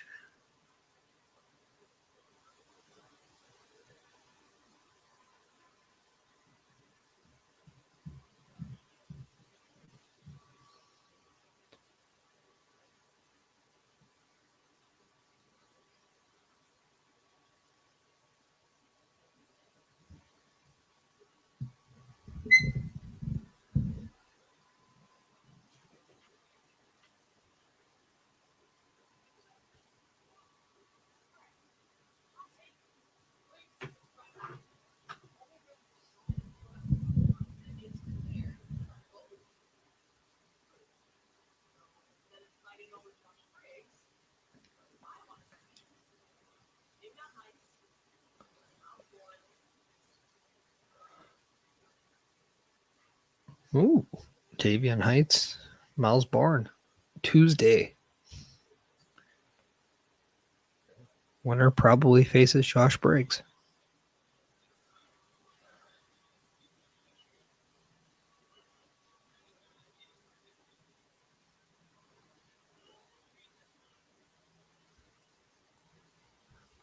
Ooh. And deadline coming to you Saturday, December 6th. Which means watch party time.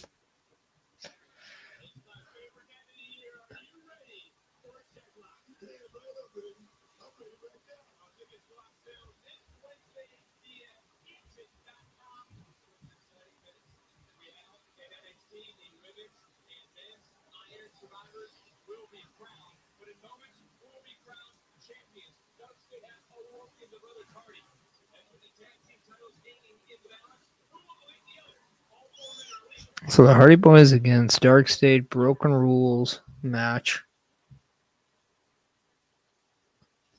That's coming next.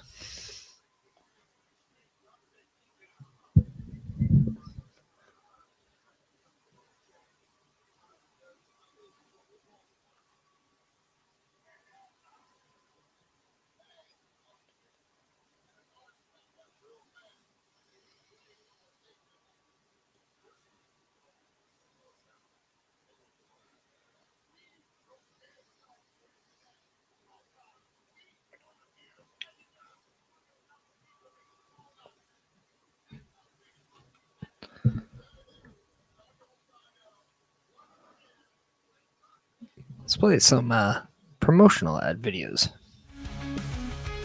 A Turnbuckle affiliation program is looking for more people. If you have passion level for pro wrestling, sports, video games, or something else, then Turnbuckle Studios is the place to be. If you have ever wanted to pursue content creation and want to join our team, then we would love to have you. Check out turnbucklestudios.org or contact us by email today because your future is now, and we want you to tap in.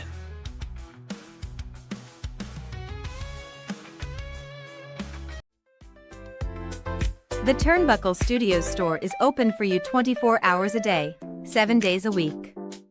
Get the merch and represent the best from the shows you watch on a weekly basis. Multiple styles to choose from with over 10 products available. Don't get left out and pick up all your favorites today. Find us at carlcarafel.redbubble.com. Turnbuckle Studios and the Turnbuckle Affiliation Program bring you the week of streams. Monday nights you get the Locker Room Breakdown at 7 p.m. Eastern, followed by the Raw Patrol at 8 p.m. Eastern. Tuesday brings you the flagship show, Turnbuckle Talk, at 8:05 p.m. Eastern. Wednesday we play games with the PlayStation Showcase at 8 p.m. Eastern. Thursday we go TNA when we brace for Impact at 7:55 p.m. Eastern. Friday we secure all details as we answer the call for the SmackDown security detail at 8 p.m. Eastern. The weekend brings you Saturday Night Gaming at 8 p.m. Eastern. On Sundays be sure to catch the Chris Parrish podcast at 12:15 p.m. Eastern, followed by the Boar's Nest at 8 p.m. Eastern. Be part of the shows and join the chat every day.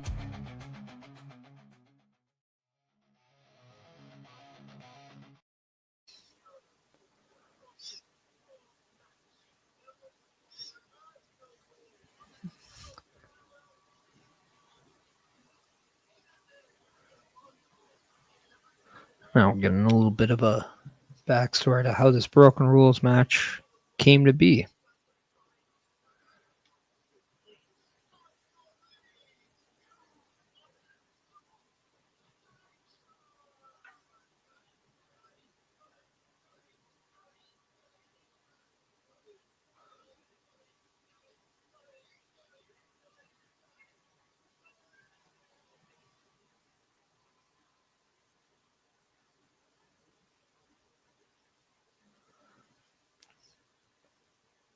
I don't really care for the Broken Universe anymore. Am I the only one that thinks that?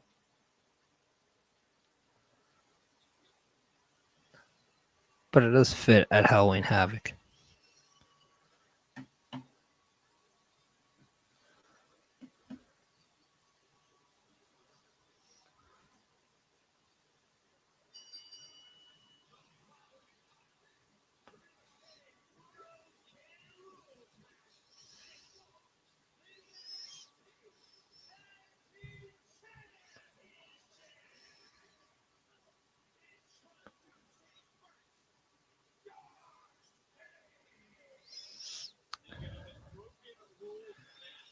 I don't wonder what two members of DARKSTATE are going to go after the tag titles here.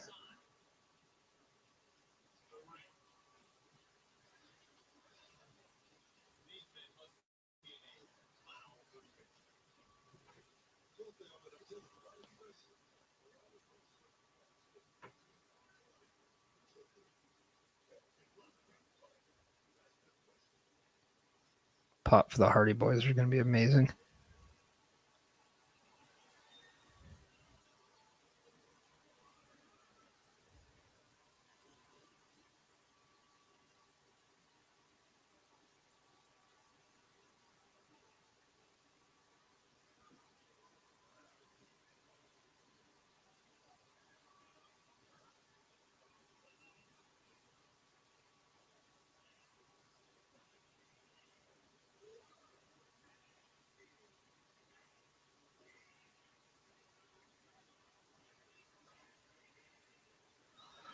The first ever TNA and NXT Tag Team Champions, Matt and Jeff Hardy.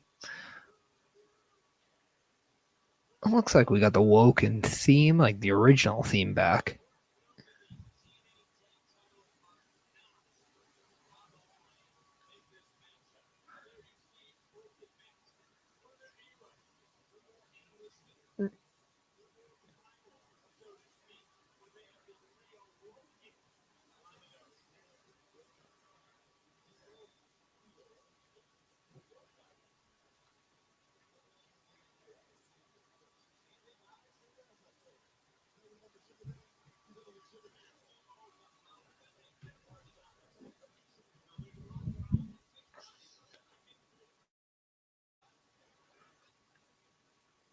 There is a part of me that thinks DARKSTATE's going to win the titles back.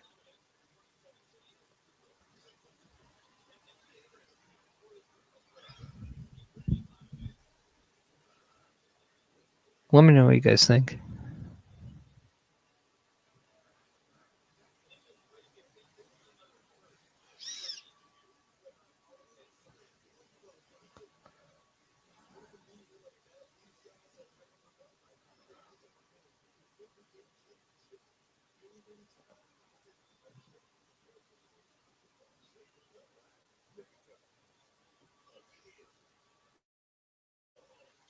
They don't even have nameplates on the NXT tag titles. Come on now. For the Hardy Boys. They deserve nameplates. Or side plates. Is that a giant pumpkin table?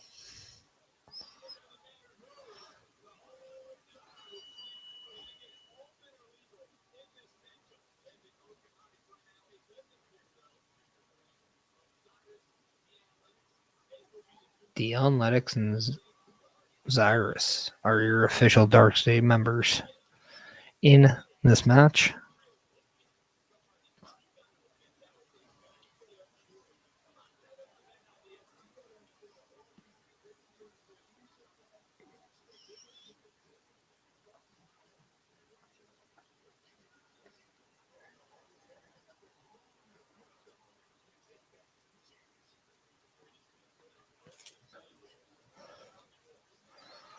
So I will double down and say my red and white theory was correct for that women's match between TATUM PAXLEY and JACY Jane. People who wear purple tonight are not going to win. But if you rep Canada in the red and white, you will be victorious. So maybe the red that the Hardy Boys have, that's a sign.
I'm noticing that the Twitch numbers are low. So what I'm going to do is use these numbers to rate out to the Hive. So if you want to support us here and remain, just hit us up on YouTube, Facebook, and the X account.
So, what do you guys think of this match so far?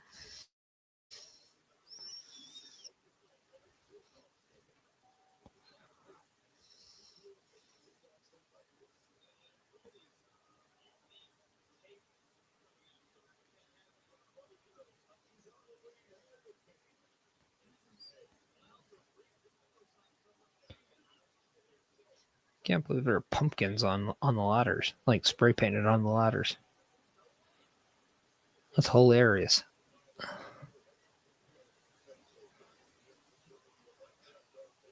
Gotta keep that Slim Jim logo on there.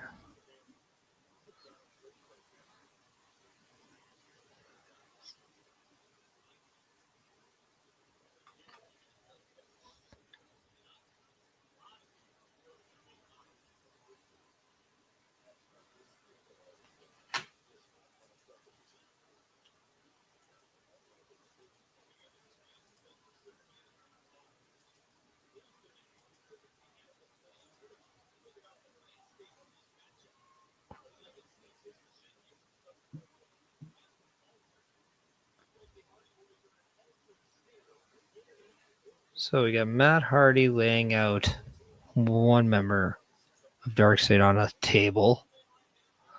Jeff Hardy has laid out another member of DARKSTATE onto a table. Matt Hardy is climbing a ladder. Jeff Hardy is going on the top rope.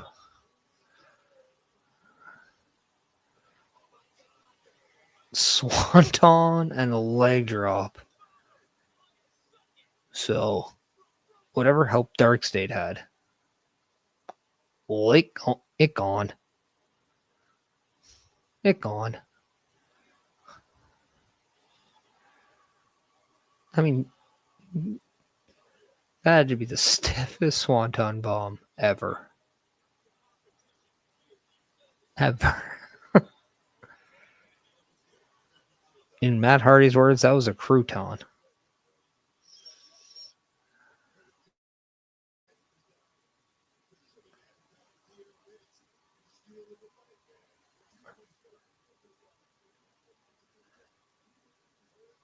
The Hardy Boys did take out the two non-legal members of DARKSTATE.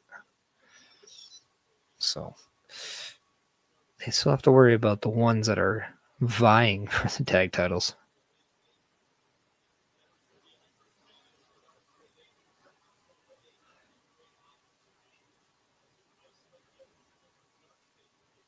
I just want to see somebody throw a weapon and it bounces and hits someone. That'd be hilarious.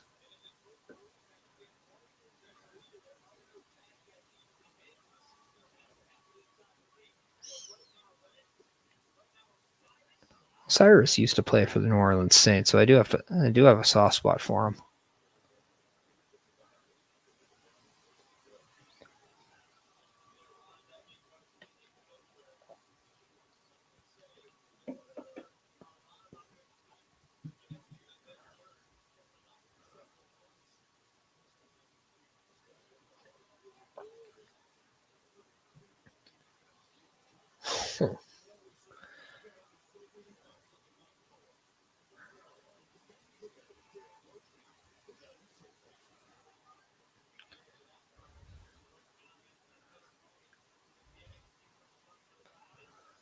I just don't see the Hardys, how they're not broken. Like, just legitimately broken.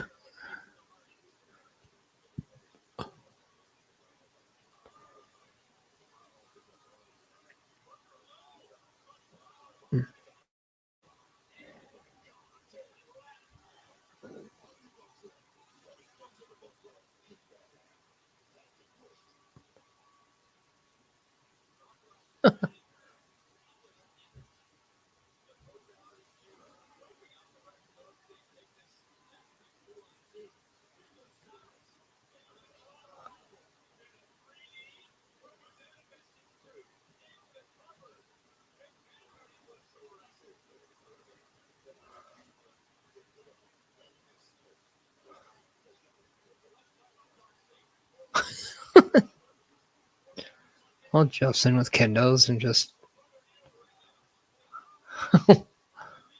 absolutely unleashing on DARKSTATE.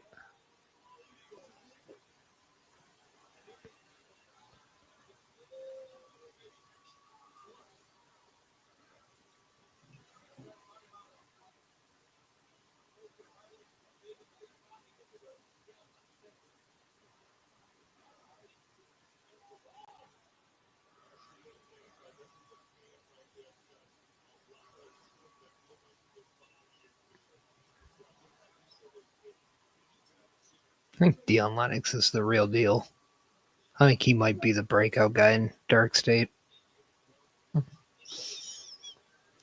You'd have to, I think. Dion Lennox. He has the tools, he has the physique.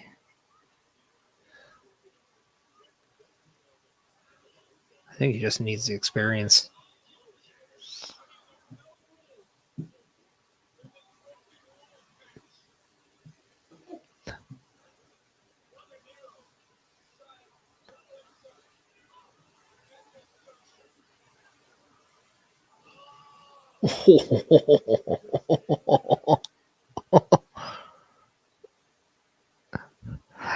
At some point, is it just criminal to watch the Hardy Boys get beat up? Like, do you just feel bad watching them get beat up?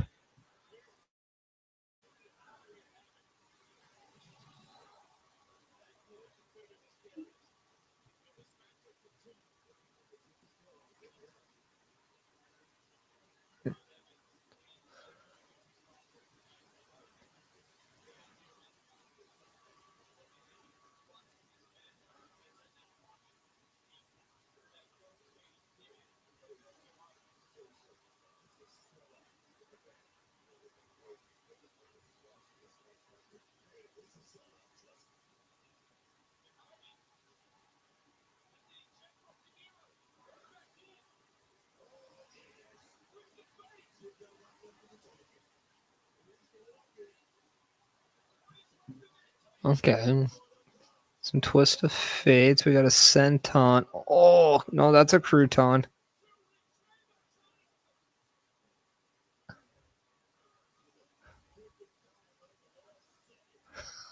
That's going to knock out all the wind.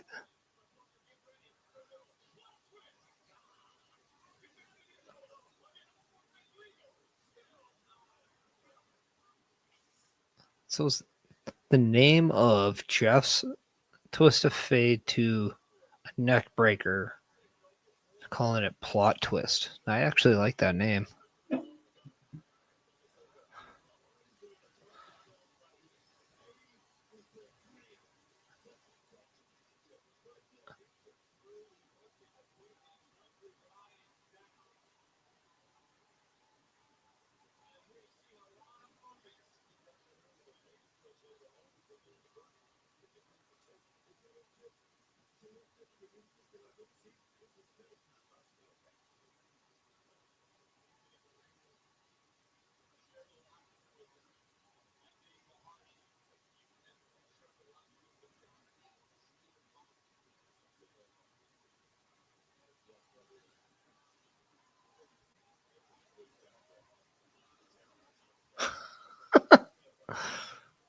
I love how the Hardys want to set up this structure outside with tables and ladders, and they didn't even clean up after themselves from the first time.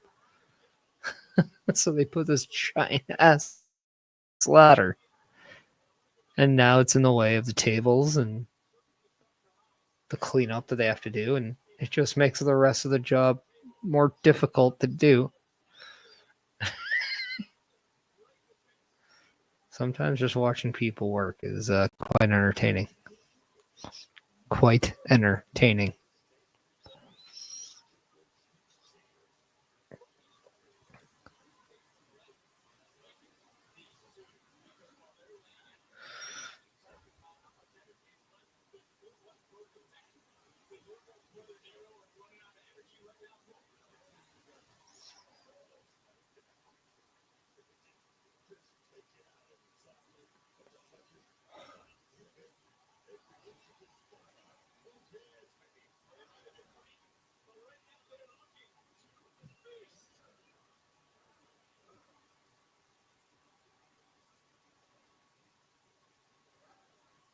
Now Jeff Hardy is on a ladder.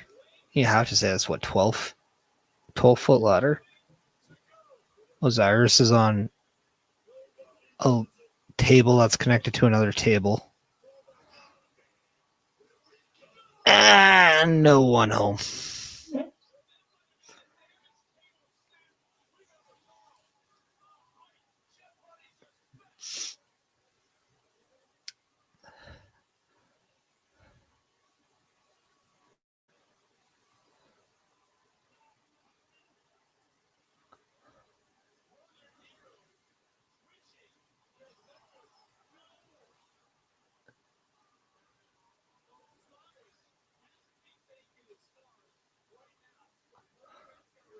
So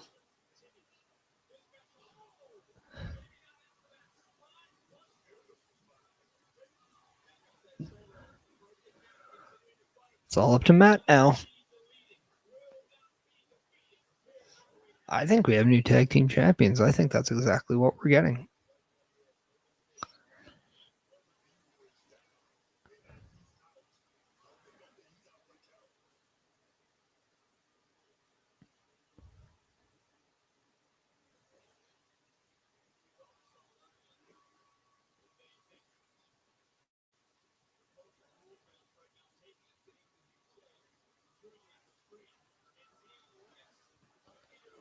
So Dion Lennox, Matt Hardy in the ring. Dion Lennox is going to the top with Matt Hardy on a table.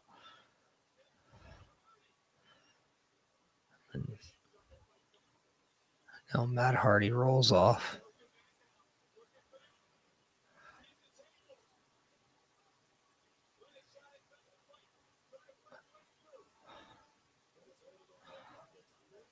Matt Hardy going for a superplex, but gets caught up by Osiris.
Oh, what are we going to get?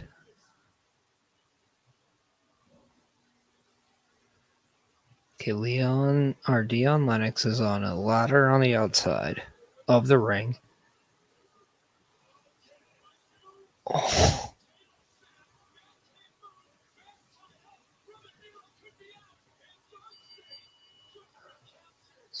So we saw a heart attack from the outside of the ring to the inside of the ring off a ladder through a table, and DARKSTATE is once again the tag team champions in NXT.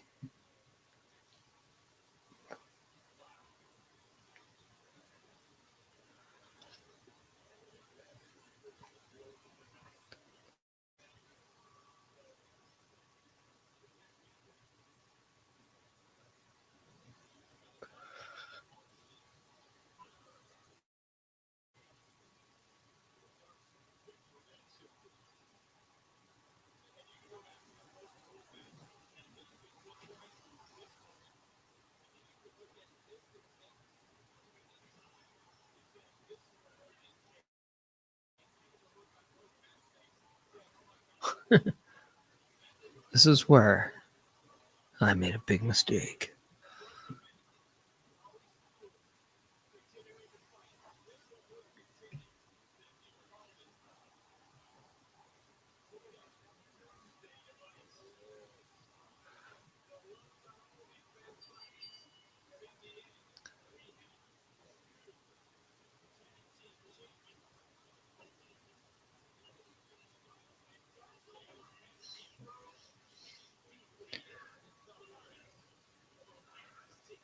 Also mean we go back to Hank and Tank. Maybe Metaphor. Kind of go back to that tag team division from NXT.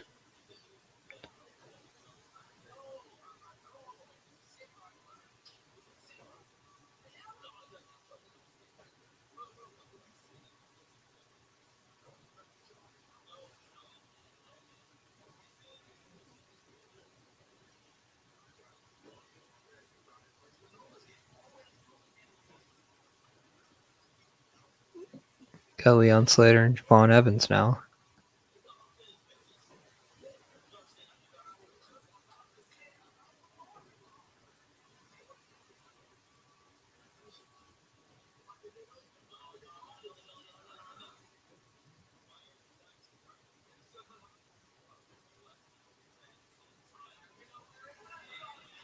Vaughn Evans won some tag titles now.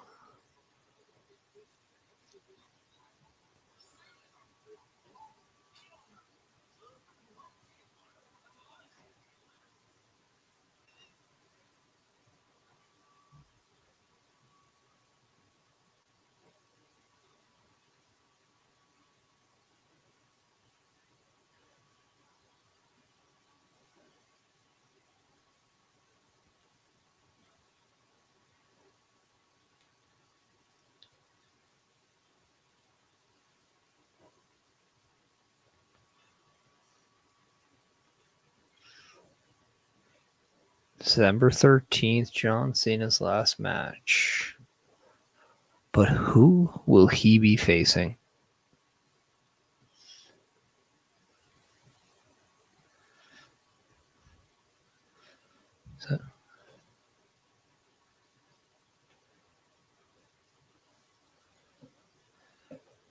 So we got the main event left.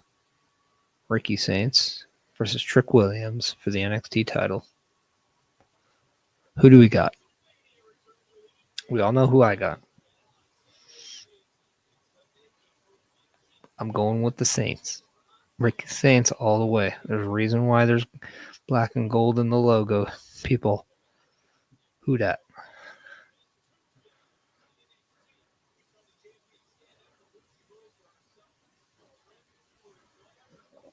So Kendall Gray will go up against Lash Legend for the Evolve Women's Championship on Tuesday.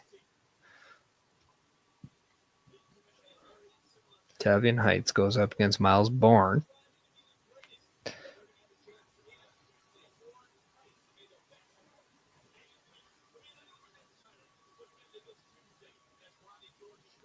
And Kalani Jordan will defend the TNA Knockouts title on Tuesday against Jordan Grace. Well, I'm sure TNA loves seeing two NXT women battle over the TNA Knockouts title. And Jasper Troy versus Axiom in the Speed Tournament final. Axiom versus El Grande Americano has to happen.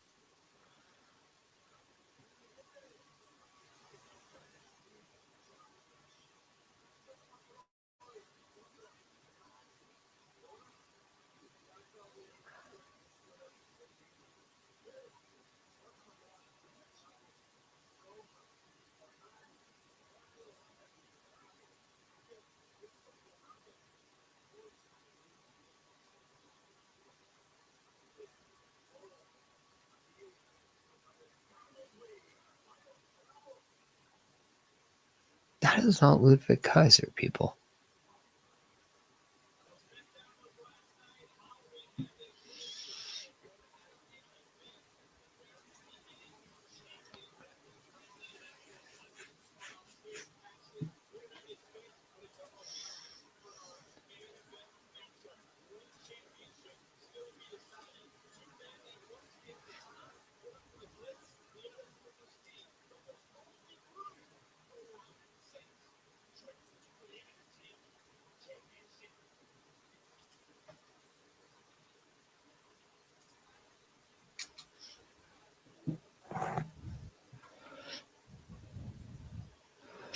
So for the last time, we'll be right back.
So who do you guys have in the main event?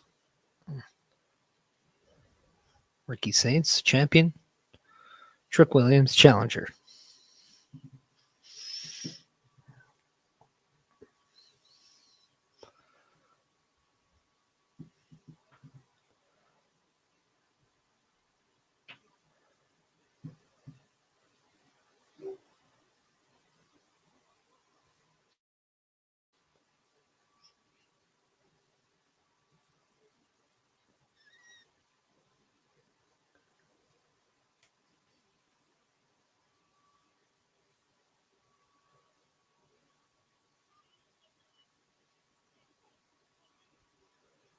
I think this is Trick Williams' last match in NXT.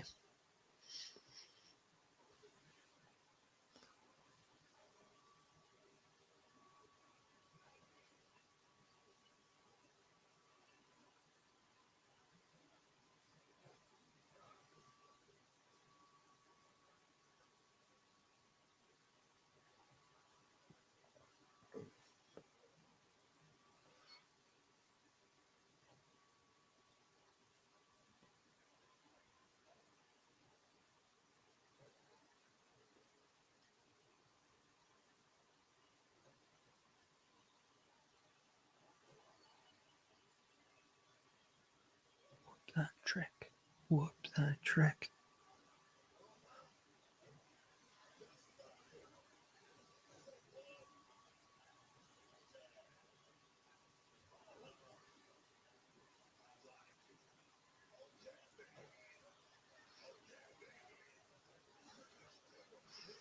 Trick Williams looking to become a 3-time NXT champion.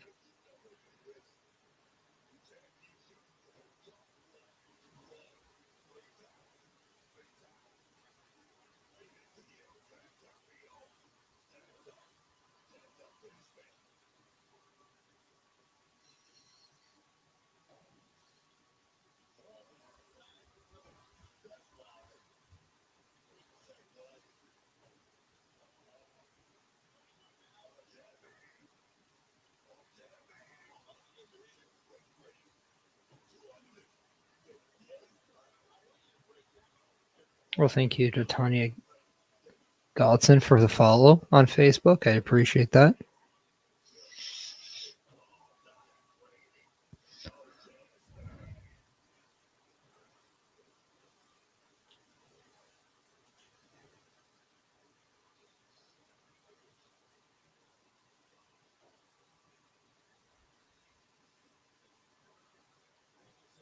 I do love that the Ricochet lighting is back.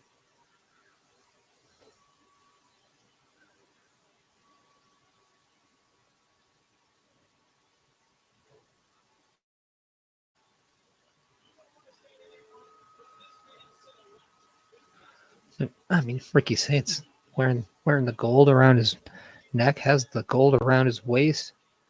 He has white pants. I'm sure he has some black and gold trunks underneath. Maybe some white, black, and gold trunks underneath. I mean, how do you not want to root for that? It's just a beautiful color combo.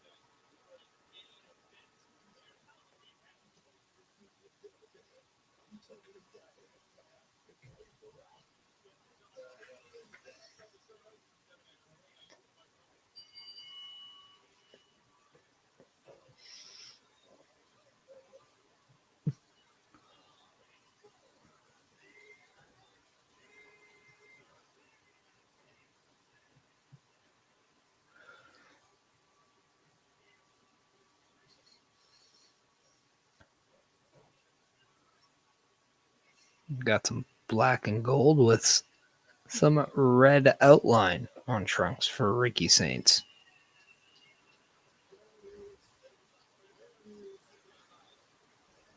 It's actually funny is Trick Williams is wearing black and red with some gold as well.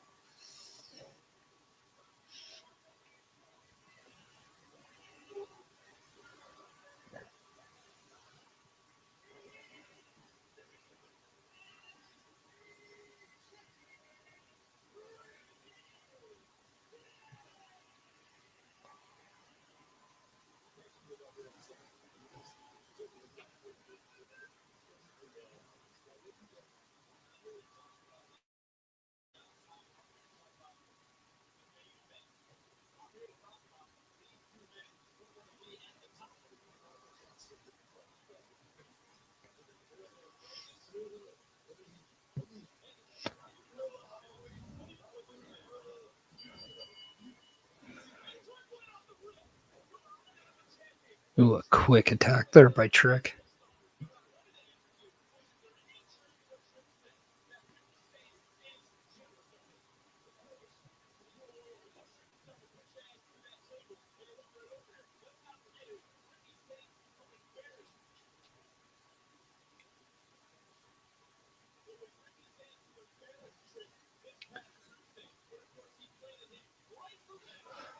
Ooh, that was a nice drop kick.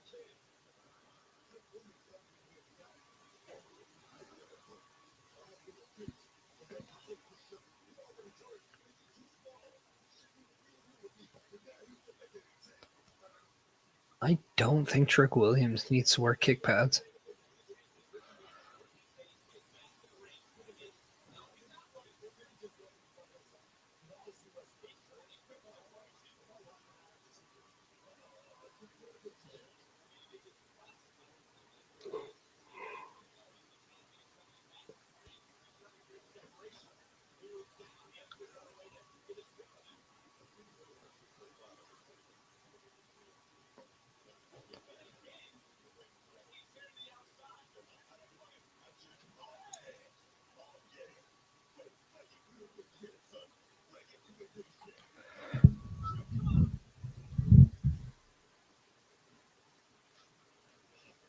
Trick Williams he just wants to put Ricky Saints through a table.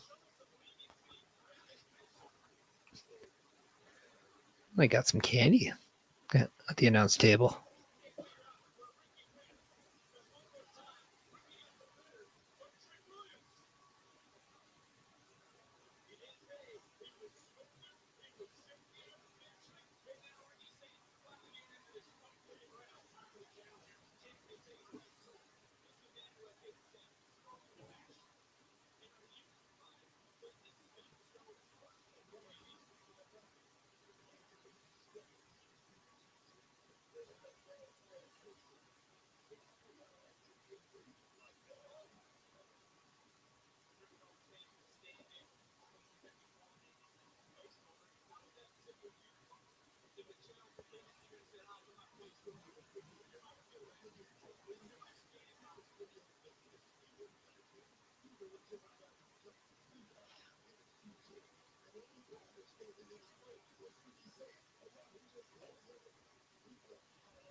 Sometimes I don't know who takes their eye off the ball more between Ricky Saints and Trick Williams.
Pace seems a little off in this match.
Oh, a beautiful neck breaker off the top. That blockbuster there. Looks like Ricky Saints might have his upper right eye busted open.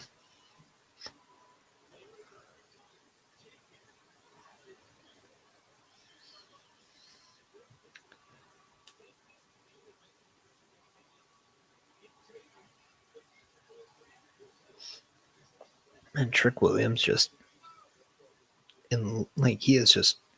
definitely has the size advantage on Ricky Saints here. But Ricky Saints obviously didn't have the size advantage against Obafemi and was able to win that match. So definitely is resilient, but is he smarter? Is he one step above? That's always what it comes down to.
I will say it, I'm just not feeling the flow in this match.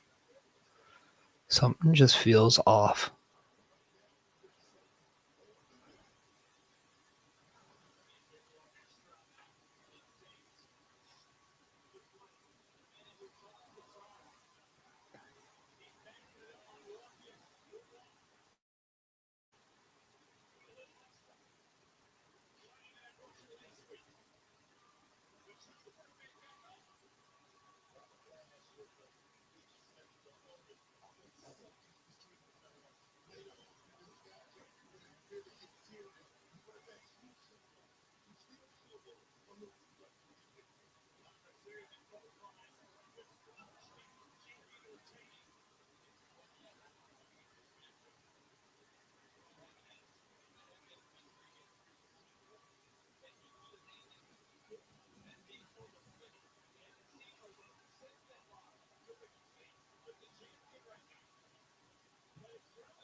Trick Williams caught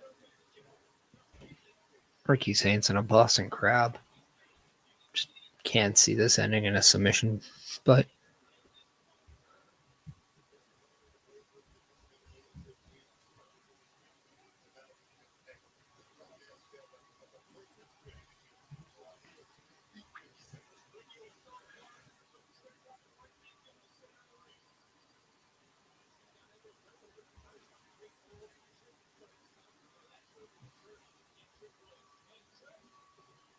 ooh, beautiful Uranagi there by Trick. Second one.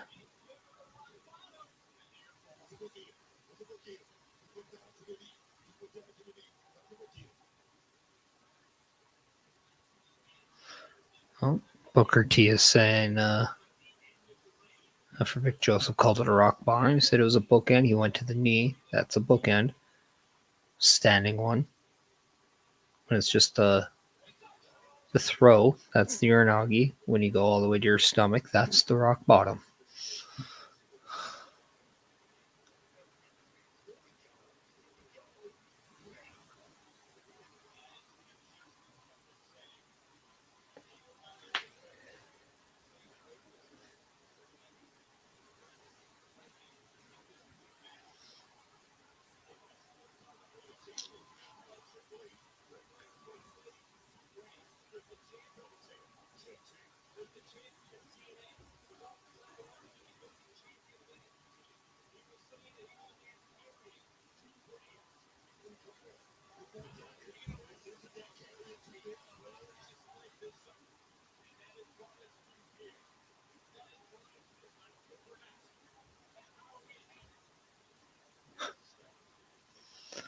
Sometimes Trick Williams' strikes are funny. He just puts a lot of drama into it.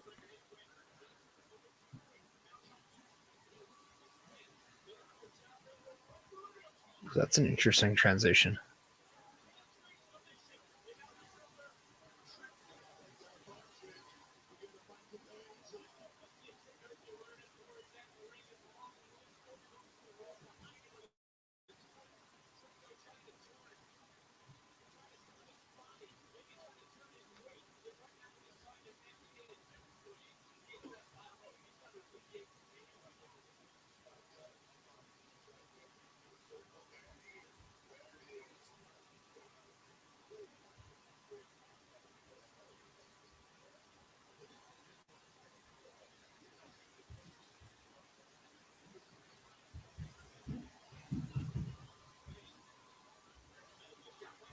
Oh, Trick has grabbed the NXT title. And Ricky Saints has taken a little exception to that.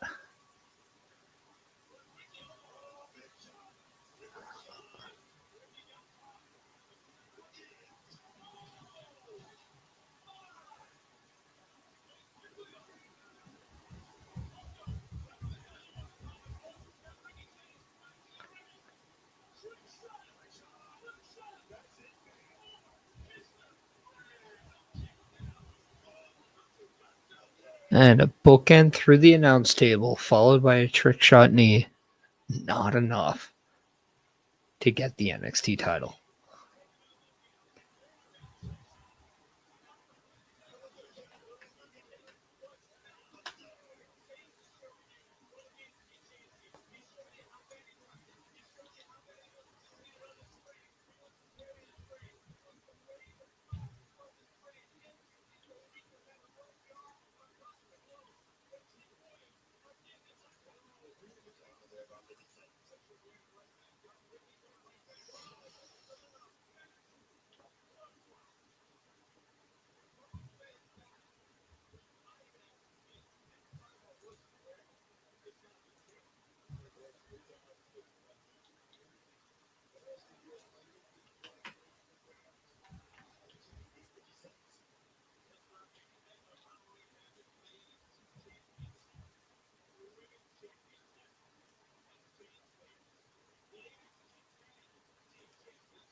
They say with a win for Trick Williams, he'll make history with being the first ever 3-time NXT champion.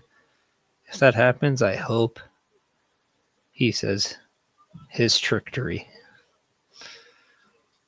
He likes those puns.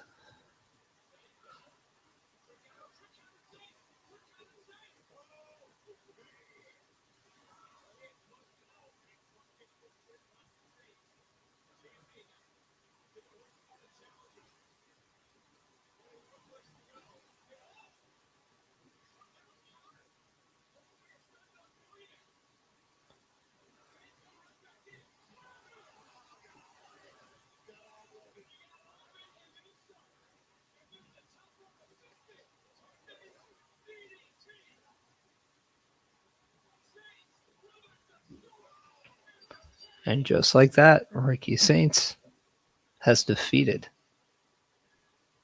Trick Williams and retains the NXT Championship.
I wonder if we'll get somebody at the end.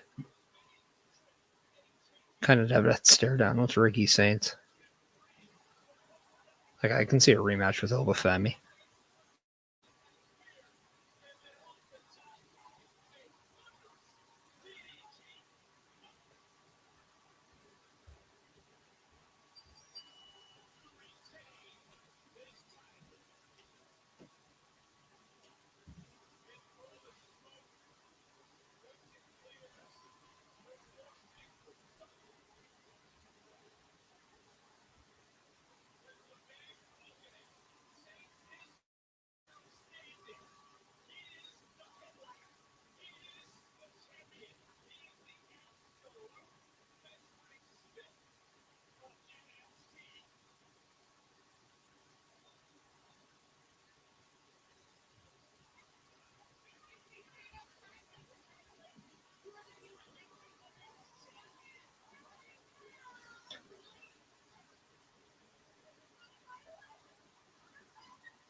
Well, and that's going to do it for Halloween Havoc.